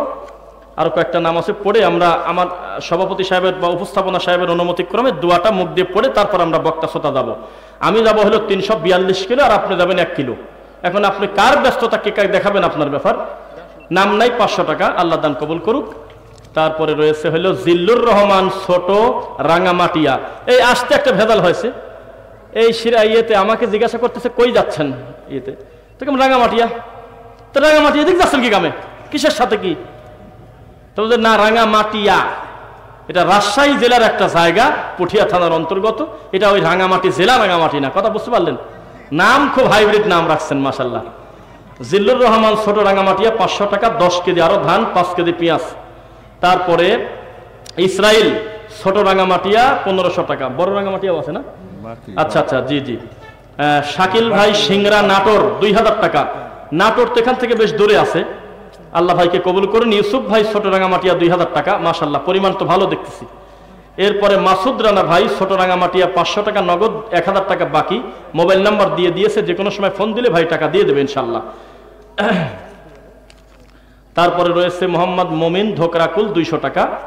দু একজনের নাম যদি না পড়া থাকে আপনারা কিছু মনে করবেন না। তারপরে